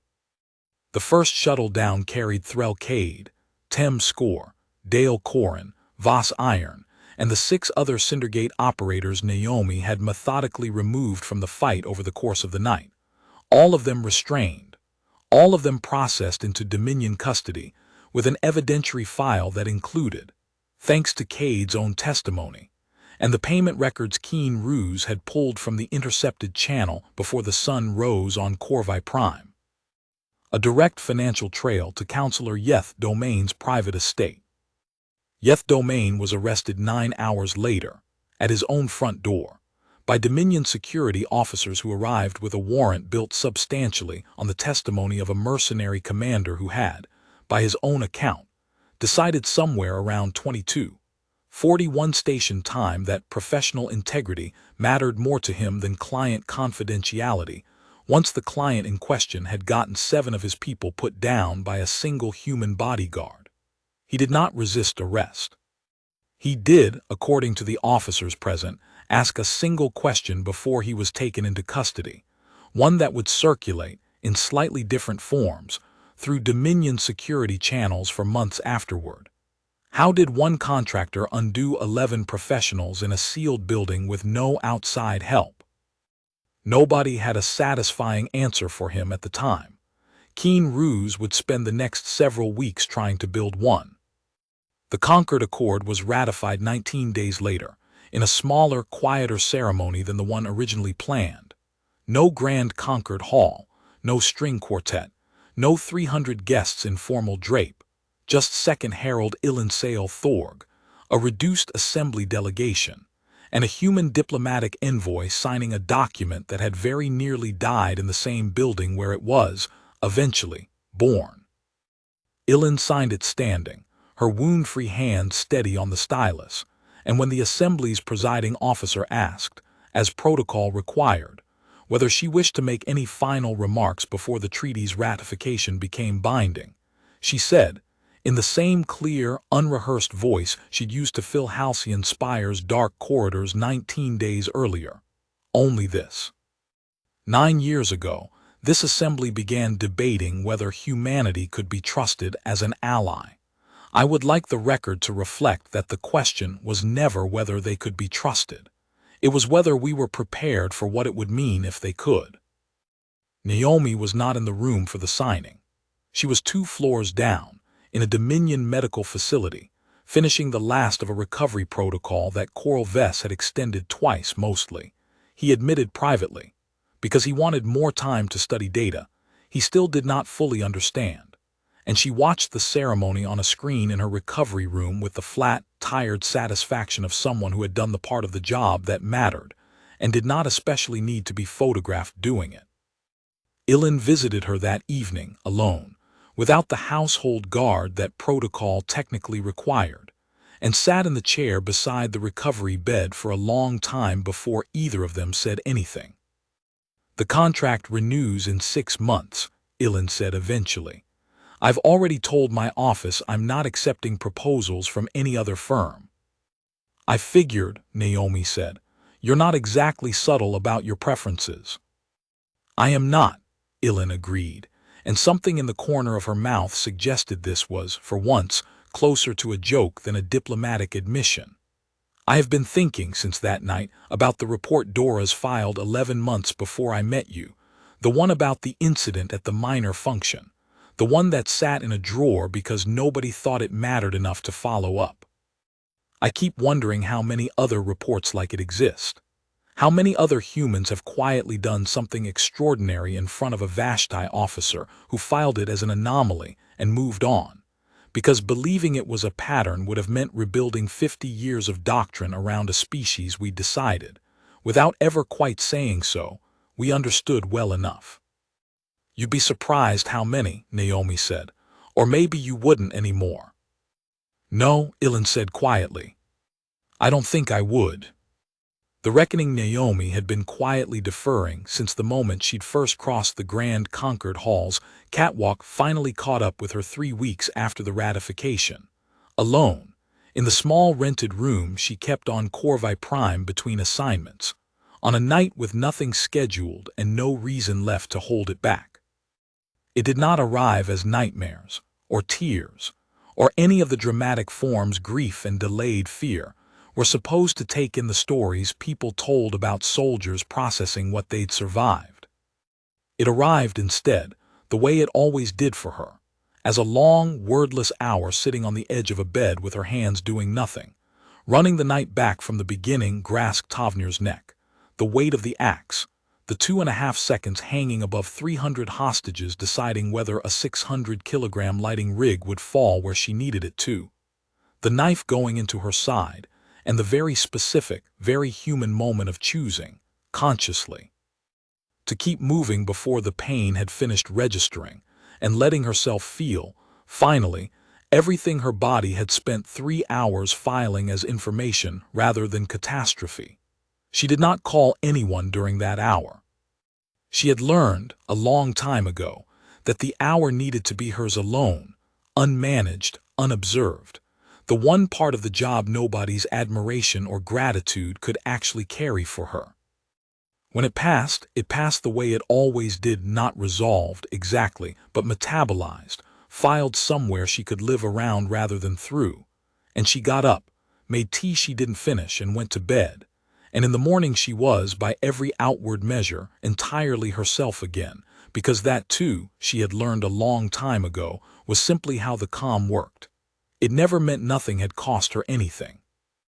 It only meant she'd found, over 12 hard years, a way to pay the cost on her own schedule instead of the fights, one quiet, unwitnessed hour at a time, for as many nights as the work kept asking her to earn it. 6 weeks after the ratification, Keen Ruse stood in front of the Dominion's Joint Defense Committee, a room of 18 senior officers and analysts, none of whom had been present at Halcyon Spire, all of whom had read the incident report and found themselves, to varying degrees, unwilling to fully believe it, and delivered the formal briefing that would become, within the year, required reading for every Vashti officer above the rank of company command.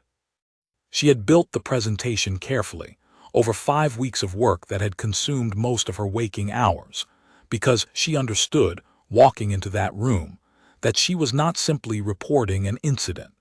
She was asking an entire military doctrine to revise an assumption it had never known it was making.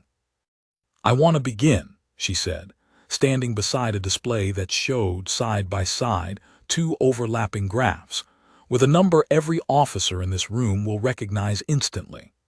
This is average Vashti combat heart rate under sustained lethal threat, aggregated from field data across 6 border engagements over the last decade. You'll notice the pattern: sharp initial spike, sustained elevation, gradual decline only after the threat resolves, often taking minutes, sometimes longer, to return to baseline. This is not a flaw. This is normal, functional Vashti physiology under stress, the same physiology every soldier in this room has trained around for their entire career. She switched the display. This is contractor Naomi Reyes' heart rate during the Halcyon Spire engagement, recorded continuously across 3 hours and 11 separate violent confrontations with armed professionals. The room was quiet for a long moment, several of the senior officers leaning forward, studying the second graph's jagged, rapidly self-correcting line against the first slow, sustained elevation. "It's inverted," said a fleet commander near the front, a woman named Orsakel who had commanded border defense for over a decade and had, by her own later admission, walked into the room expecting to be unimpressed. "The spikes are sharper, but they resolve, Officer Ruse. Some of these resolve in under 4 seconds. "They do," Keene said. "I want to be precise about what I'm telling you because I spent 5 weeks resisting my own conclusions before I trusted them enough to bring them here. This is not an absence of fear. Contractor Reyes' own physiology confirms genuine, measurable stress response to genuine, measurable danger.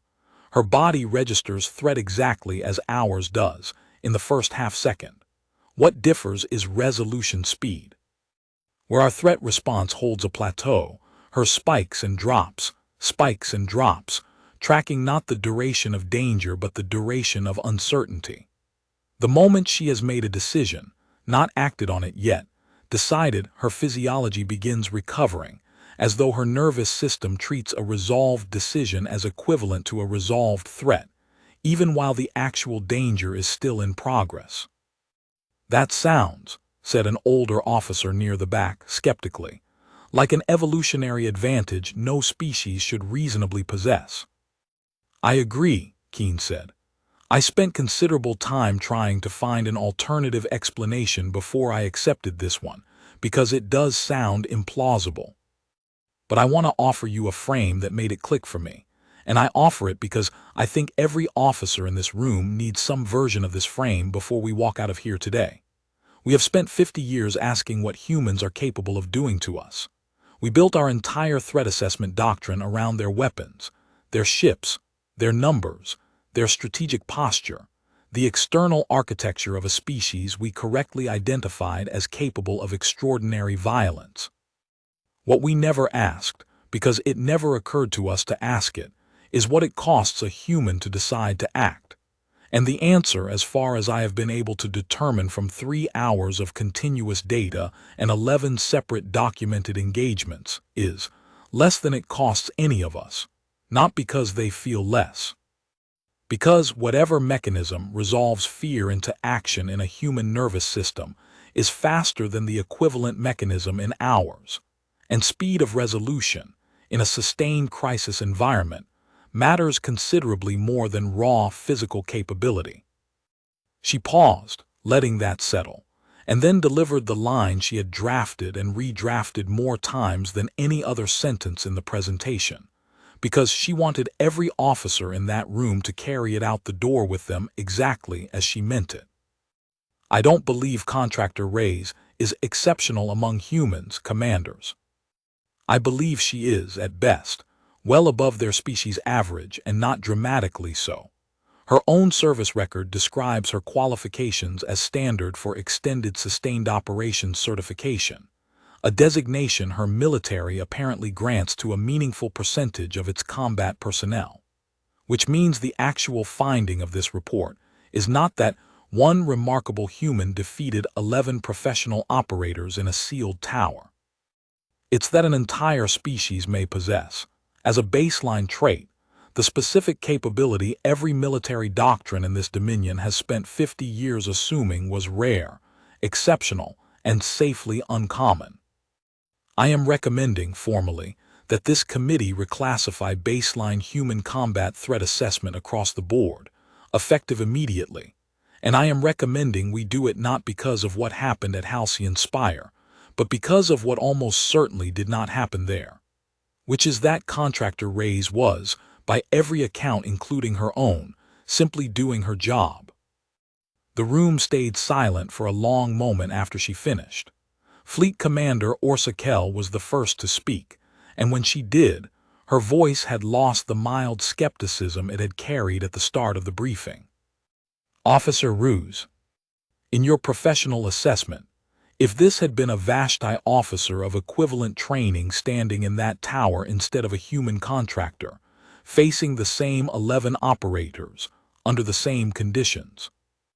Keene considered the question for a long moment, because she had asked herself the same thing more than once during the 5 weeks of preparation, and she gave the fleet commander the honest answer rather than the diplomatic one. I believe a Vashti officer of equivalent training would have performed well, Commander, bravely, correctly, by every standard our doctrine teaches. And I believe, based on everything in this data, that they would very likely not have survived the encounter, because our physiology would have cost them decision speed at exactly the moments the engagement demanded it most, and decision speed, more than skill or courage or training, appears to be the actual variable this contractor's species has that ours does not. She let that land, then added, quietly, I don't say that to diminish anyone in this room. I say it because I think it is the single most important sentence in this entire briefing, and I would rather you hear it from me, plainly, than have to relearn it the way Security Director Wen and I relearned it, in real time, over a medical telemetry feed, while a woman half our combined age bled from a knife wound and kept working anyway. A younger officer near the middle of the room, a company commander named Ves Idron, who had spent the entire briefing taking notes without once looking up, finally raised a hand and asked the question Keene had been waiting for someone to ask since she'd walked in. Officer Ruse, if this decision speed advantage is as fundamental as you're describing, if it's baseline, not exceptional, what does that suggest about every prior engagement in Dominion history where human forces were outnumbered and still prevailed? Have we been crediting those outcomes to equipment, or numbers, or luck, when the actual variable was sitting in front of us the entire time?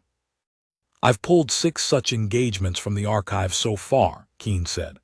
I expect to find more. In every one I've reviewed, our after-action reports credited superior human technology, superior positioning, or, in 2 cases, simple misfortune on the Vashti side. I found no report, in any of the 6, that seriously entertained the possibility that the humans involved simply decided faster than the Vashti forces opposing them, and acted on those decisions before hesitation could cost them the advantage. I don't say this to indict the officers who wrote those reports, Commander. I say it because I wrote reports very much like them myself, for most of my career, before Halcyon Spire made it impossible for me to keep doing so honestly. She paused, then added the sentence she had saved, deliberately, for whichever question in the room gave her the clearest opening to say it. We have been at peace with humanity for 9 years and allied with them for 6 weeks, and I would like this committee to sit with the fact that we are only now, today, beginning to understand what we were actually facing during the decades before that peace existed.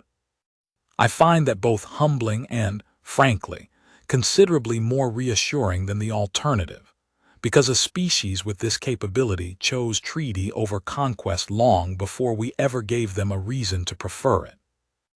Dora's Wen, seated in the second row, said nothing during the entire exchange, but he thought, watching Keene field the committee's follow-up questions with the same careful, evidence-first rigor she'd shown him in the annex 4 floors below Halcyon Spire's Grand Concord Hall 6 weeks earlier, that this was very likely the single most important briefing the Joint Defense Committee had received in his 50 years of service, and that most of the officers in the room, however uncomfortable they looked right now, understood that too. The briefing was classified at the highest level the Dominion maintained, restricted to senior command and a small circle of diplomatic liaisons, and it never once used the word Naomi Reyes had spent 12 years studiously avoiding in every debrief she'd ever given about her own service, a word that would nonetheless have summarized the entire presentation more efficiently than any Graf-Keen ruse had built. Not weapon, not soldier, not warrior, just calm.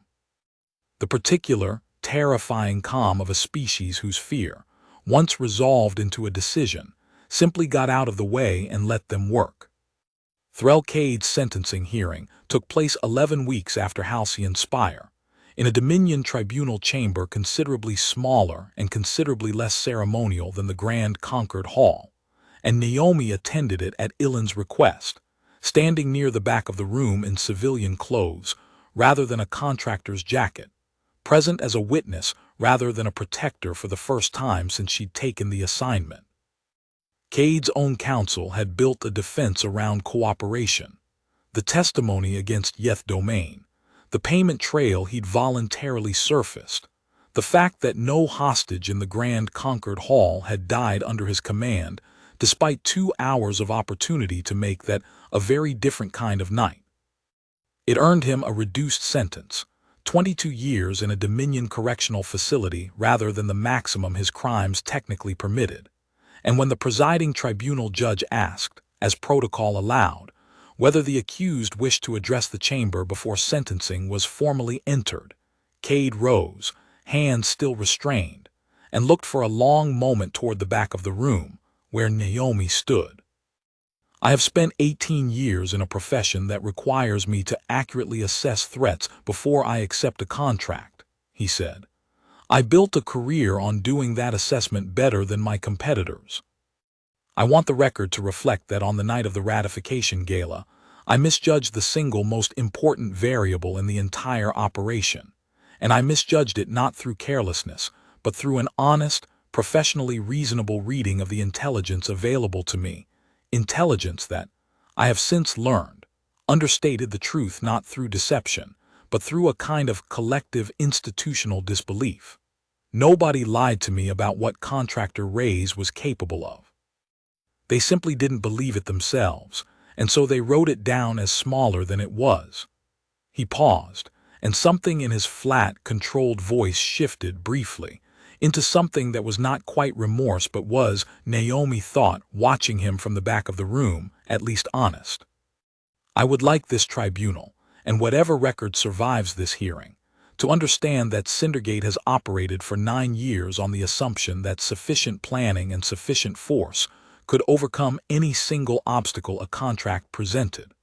I no longer believe that is true, and I think every operator in this Dominion who works in my former profession should be told, plainly, exactly why I no longer believe it. It is not that the contractor was stronger than us, or better armed, or better trained in any way our doctrine already accounts for. It is that she was afraid the entire time, exactly as afraid as any of us would have been, and it never once slowed her down. I have thought about that fact more, in the 11 weeks since that night, than I have thought about anything else in my career, and I do not expect to stop thinking about it for the 22 years I am about to spend with very little else to occupy my mind. He sat down. The tribunal judge entered the sentence. Naomi left the chamber without speaking to him, because there was nothing left to say that his own statement hadn't already said more honestly than she could have managed, and because some part of her, the part that had spent 12 years learning to set feelings aside until there was time to have them, was already, quietly, filing this moment away for the reckoning that would come later in a quiet room, weeks from now, the way it always did. Yeth Domain's trial, 3 months after Cade's, was a considerably larger public affair, and its outcome, permanent removal from the assembly, forfeiture of his estate, a 15-year sentence for conspiracy to commit political assassination and treason against the Concord ratification process, was covered extensively across every Dominion news channel, most of which spent as much time speculating about the human contractor whose testimony had helped convict him as they did about Domain himself. Naomi declined every interview request. There were, by the end of that year, several hundred of them, and she answered exactly none. On the theory, one she'd held long before Halcyon Spire and saw no reason to abandon now, that a bodyguard whose face people recognized was a bodyguard who had already lost some fraction of her usefulness. Ilyn understood this without needing it explained, and quietly ran interference on her behalf with the Dominion press office for the better part of a year, a fact Naomi only learned about 8 months later, in an offhand comment that made clear Ilyn had never intended to mention it at all. "You didn't have to do that," Naomi said. "I know," Ilyn said. "I wanted to. There's a difference, and I've decided since that night that I'm allowed to act on the difference more often than I used to." 4 months after the sentencing, Keen Ruse requested a formal consultation with Naomi, an unusual step for a Dominion officer, arranged through diplomatic channels rather than military ones, because there was no existing protocol for a Vashti analyst asking a human contractor to help rebuild a doctrine. They met in a quiet training facility outside the capital, far from cameras, at Naomi's insistence, and Dora's Wen came with her, walking with a cane now that he hadn't needed 6 months earlier, an injury from an unrelated border incident he waved off with the particular stubbornness of an old soldier, who considered discussing his own health beneath the dignity of the conversation at hand. "I want to understand something," Keen said, standing across from Naomi in a bare training room with padded mats and nothing else, "that I don't think I can learn from a heart rate monitor. I've built a briefing. I've built training modules based on it. Every Vashti officer at company command and above has read my report by now. But I keep coming back to a question the data can't answer, and I think you might be the only person who can. Ask it. How do you decide fast enough for the comm to matter? I've watched the footage 100 times. I understand the mechanism decision resolves, physiology follows. What I don't understand is how the decision itself happens so quickly, in situations where the correct choice isn't obvious, where a wrong read could have gotten you killed at least 4 separate times that night." Naomi considered the question for a moment, the way she considered most questions worth answering carefully, not performing thought, just actually doing it, and then said, "It's not instinct if that's what you're picturing. Instinct's a word people use for things they can't explain, and I don't love it, because it makes it sound like something you're born with instead of something you build." She stepped onto the mat, rolled her shoulder. The wound had healed clean, a thin pale line under her shirt the only remaining evidence, and continued. 12 years of training does something specific to how your brain processes options under pressure. Early on, every decision feels like a fork, do this or do that, and you can feel the weight of both branches, and that weight is what makes people freeze, because weighing 2 futures takes time you don't have. What training actually does, the good kind, the kind that costs you years and a lot of getting it wrong safely before you ever have to get it right dangerously, is it collapses the fork.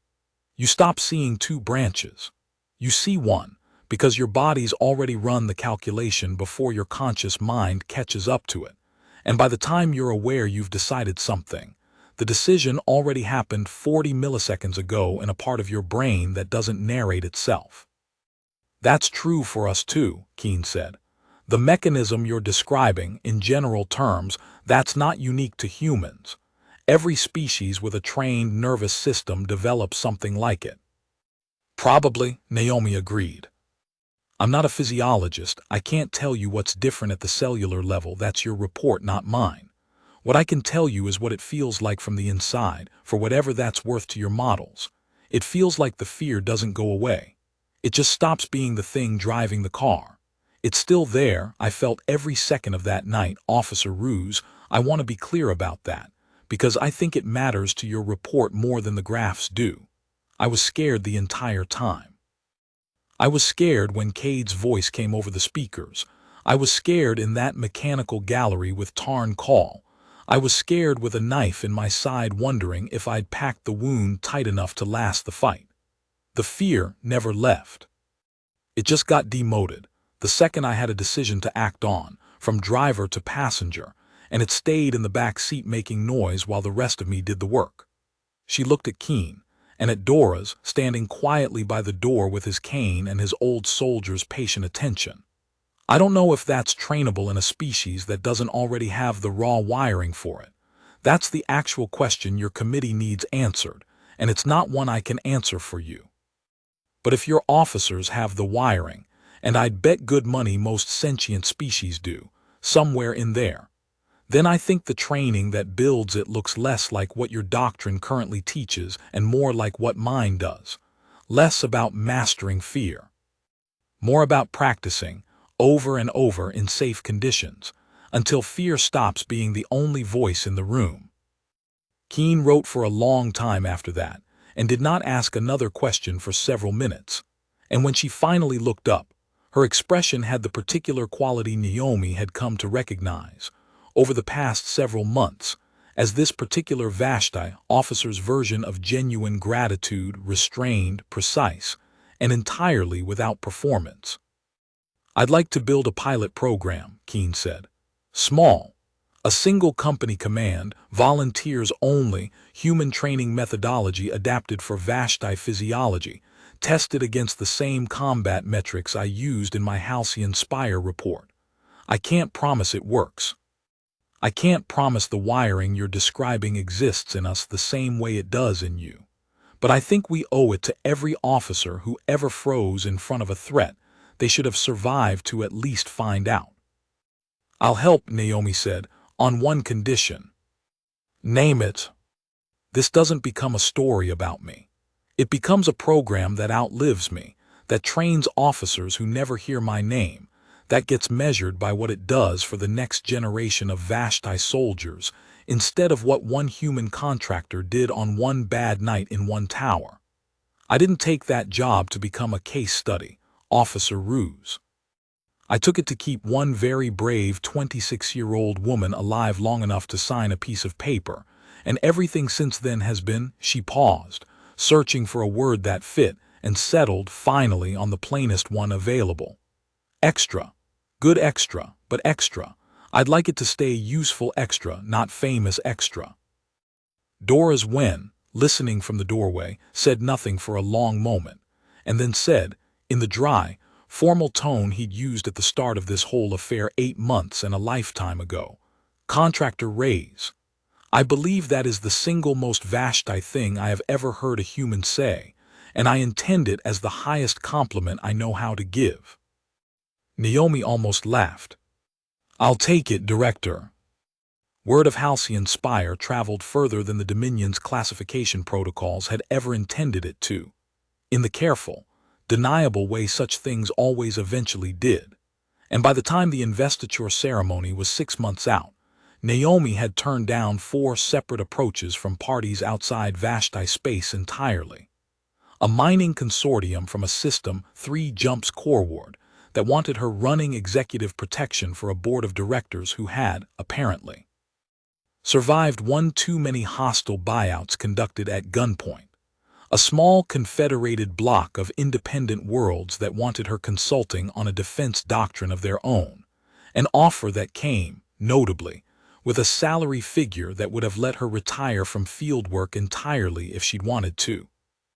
And strangest of all, a formal inquiry, routed through 3 layers of diplomatic intermediaries, from a species she had never even heard of, a reclusive, technologically advanced people who almost never engaged directly with either humans or Vashti, and who wanted, according to the inquiry's careful, formal language, to understand, through direct observation, the specific behavioral variants recently documented in Dominion security literature. She turned all 4 down without much deliberation, and when a Dominion diplomatic liaison gently pressed her, during a routine debrief, on whether she'd at least considered the mining consortium's offer, the money, the liaison pointed out, was considerable, more than she'd likely see across another decade of close protection work. She gave an answer that made its way, in slightly embellished form, into enough private conversations across the Dominion's diplomatic corps that Keen Ruse eventually asked her, directly, whether she'd actually said it or whether it had simply become the kind of thing people wanted to believe she'd said. I told him I already had a job I was good at for a person I actually believed in, and that most of what those other offers were really buying wasn't my training. It was the story. They didn't want a bodyguard. They wanted the woman from the report, and I'm not particularly interested in being that for people who never met me before I was useful to them. She'd shrugged, in the retelling, the same way she shrugged at most things people found remarkable about her. I did say it. I'd say it again. It was, Keen reflected privately, filing the exchange away alongside 5 months of similar small data points she'd started keeping. Not for any official report this time, just for herself. A private catalog of a species she had come to respect more than she had ever expected to respect anything she couldn't fully explain. A more useful piece of evidence about human psychology than anything in the original Halcyon Spire briefing. The Dominion's doctrine had needed graphs and heart rate data to understand what Naomi Reyes's body did under threat. It took considerably longer, and no instrument at all, to understand why she kept choosing, month after month, to let it happen again on behalf of one specific 26-year-old woman who had once decided, against the advice of everyone she trusted, that calm was worth more than tradition. Keen did not think that particular finding would ever make it into an official Dominion report. She suspected, increasingly, that it did not need to. Some things a species learned about another one not through instruments, but simply by watching, for long enough, what that other species chose to spend itself on when nobody was making them choose at all. A year and 2 days after the ratification gala that had very nearly become her funeral, Ilan Sale Thorg was formally invested as first Herald of the Vashti Dominion, in a ceremony held, this time, not in Halcyon Spire but in the old stone assembly hall on Corvi Prime's surface, under open sky, surrounded by security so thorough that Dora's Wen had personally reviewed every credential of every attendee 3 times over, a level of caution nobody in the room found excessive anymore. Naomi stood at her usual position, 4 meters behind and to the left, in a gray jacket that was, by now, cut slightly differently than the one she'd worn that first night, better armored, quietly, in ways that did not show, because some lessons a person only had to learn once. She watched Ilan take the oath of investiture in a clear, steady voice, watched the assembled dignitaries, Vashti nobility, human diplomatic envoys, representatives from 3 other species whose alliances the Concord Accord had, in the year since its ratification, quietly begun to make possible, rise in unison to acknowledge her, and felt, for the first time in longer than she could easily remember, something that was not vigilance and was not readiness but was simply and completely pride. It did not last. Vigilance never stayed gone for long in her line of work, and it returned 20 minutes into the reception that followed, when a junior member of the household staff, new, nervous, carrying a tray toward the dais with a grip Naomi's eye flagged automatically, out of an old habit that had outlived the actual danger it had been built to watch for, made her track his path across the room for 11 full seconds before he set the tray down without incident, and Naomi's pulse, which had spiked without her conscious permission, settled back to baseline before anyone else in the room had noticed anything wrong at all. She caught Dora's watching her do it from across the reception hall and gave him a small, tired, knowing look, and he gave one back, and neither of them said anything because there was nothing that needed saying. It was, they both understood by now, simply what she was, not a performance she turned on for danger and off for peace, but a baseline the rest of the world had spent a year slowly, imperfectly, learning to recognize as ordinary rather than remarkable. Ilan found her an hour later, near the edge of the reception hall, away from the crowd, and stood beside her in comfortable silence for a while before either of them spoke. "Do you ever stop?" Ilan asked, counting exits. "No," Naomi said. "I've made peace with that. It's not a burden the way people assume it is. It's just how the room looks to me now. Most people see a party. I see a party and 4 ways out of it, and I don't think that makes the party mean less to me. I think it just means I get to actually enjoy it, because some part of my brain already handled the worrying so the rest of me doesn't have to. Ilan considered that for a moment, looking out over a reception hall full of people who, a year ago, had been terrified strangers scattered across the floor of the Grand Concord Hall, and were now, tonight, simply guests at a celebration, unaware or half-aware of how close the entire alliance being celebrated had come to ending in that same room, on that same night, a year before. "I used to think," Ilan said, "that what happened to us at Halcyon Spire was the exception, the crisis. The thing we survived so we could get back to normal. I've stopped thinking that this past year. I think what happened at Halcyon Spire is closer to a lesson about what normal actually costs, how much of it depends on someone standing exactly where you're standing right now, counting exits nobody else in the room even knows to look for." She turned to face her. "I don't say that to make you sound like a weapon, Naomi. I know how much you dislike that framing, and I've come to understand why. I say it because I think the actual truth is stranger and better than the framing everyone wants to give it. You're not dangerous to the people in this room. You're the reason they get a stand in it at all, calm enough to forget for one evening that danger exists."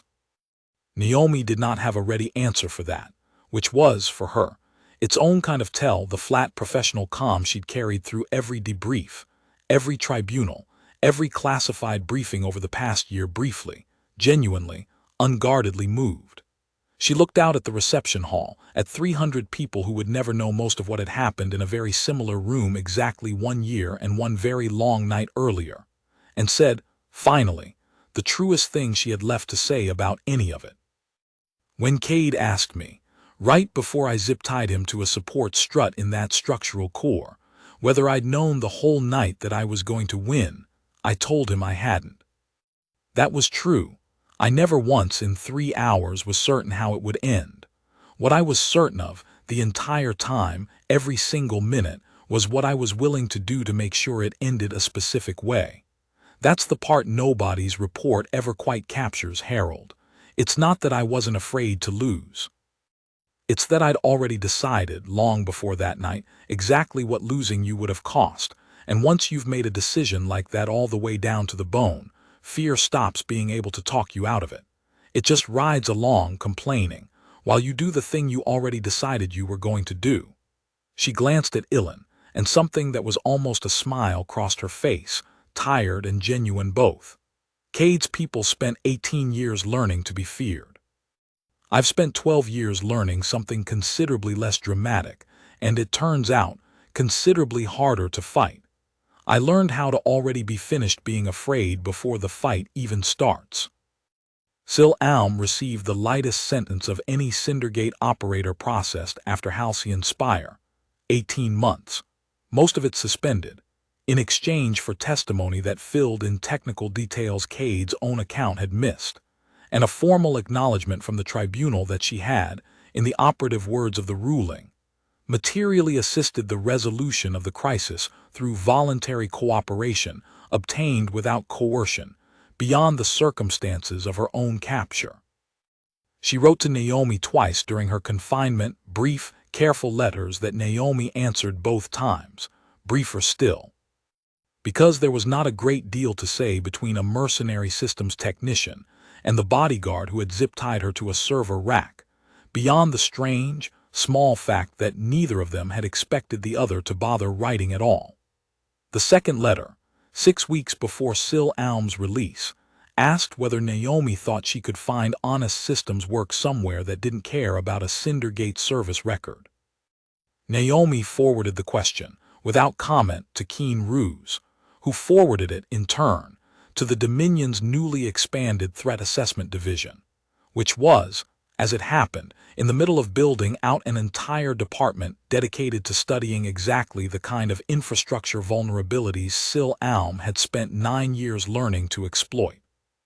Nobody involved in that hiring decision ever called it sentimental. Naomi thought it was, a little, and did not see any particular reason that should have disqualified it from also being correct. Tarn Call served 4 years for his role in the assault, a sentence lengthened somewhat by the 2 prior contracts investigators eventually connected him to, and Naomi visited him once, 11 months into his confinement, at a request rooted through his defense counsel that she very nearly declined before deciding, on reflection, that she owed the conversation to the version of herself that had spent 90 patient seconds studying him through a duct grate rather than simply putting him down without a word. He did not apologize, exactly. Professionals in his line of work rarely did. She'd learned, because apology implied a personal grievance rather than a business arrangement gone wrong. But he asked her, in the flat, careful tone of a marksman used to measuring distances precisely, how she'd known his sightline covered the duct behind him. "I didn't know," Naomi said. "I checked. There's a difference, and it's the only difference that ever really mattered that night." She left it there because it was, she thought, the truest and most useful thing she had to offer him, a man who had built an entire career on trusting his own excellent instincts, and had never quite learned that instinct, however sharp, was never a substitute for simply going and looking.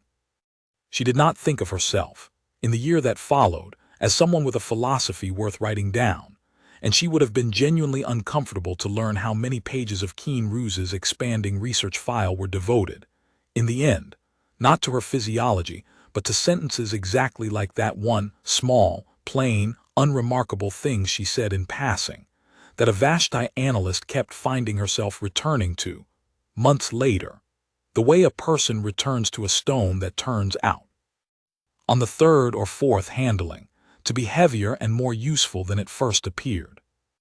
Naomi had grown up on a coastal town on a human world most of the Dominion had never heard of, the daughter of a harbor pilot who had spent 40 years bringing ships safely through water other captains refused to navigate alone. And she had told Ilan once, on a quiet evening months before the ratification, that she'd learned more about her own profession from watching her father work a channel in a storm than from any of the 12 years of formal training that came after. "He used to say the water doesn't care how scared you are," she'd said. "It only cares whether you know where the rocks are. Everything else is just noise you learn to steer around." She had never expected that lesson to end up saving a Herald's life 80 kilometers above a planet her father had never once left the surface of, and she thought, when she let herself think about it at all, that he would have found the whole thing considerably less remarkable than the Dominion's classified briefings made it sound, just a channel, and some rocks, and a job that needed doing regardless of how the water felt about it. Halfway across Corvi Prime, in a Dominion correctional facility where Threl Cade would spend the next 21 years thinking, by his own account, more about one contractor's comm than about anything else his career had ever taught him. A new intake officer reviewing incoming case files for the facility's threat assessment unit paused over a line in Cade's processing record.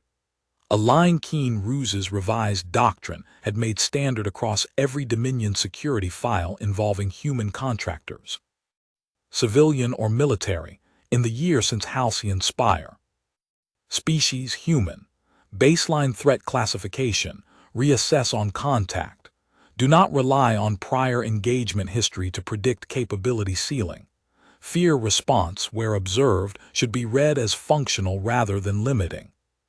The officer read it twice, the way most Dominion personnel read it the first time they encountered the revised language, filed it without comment, and moved on to the next case because it was, by then, simply doctrine, no longer a warning that needed underlining, no longer a curiosity worth a second glance, just the quiet, permanent, institutional memory of a night when 11 professionals had walked into a sealed tower certain they understood exactly what they were dealing with, and one calm, wounded, entirely ordinary human contractor had spent 3 hours teaching them, one methodical engagement at a time, precisely how wrong they'd been.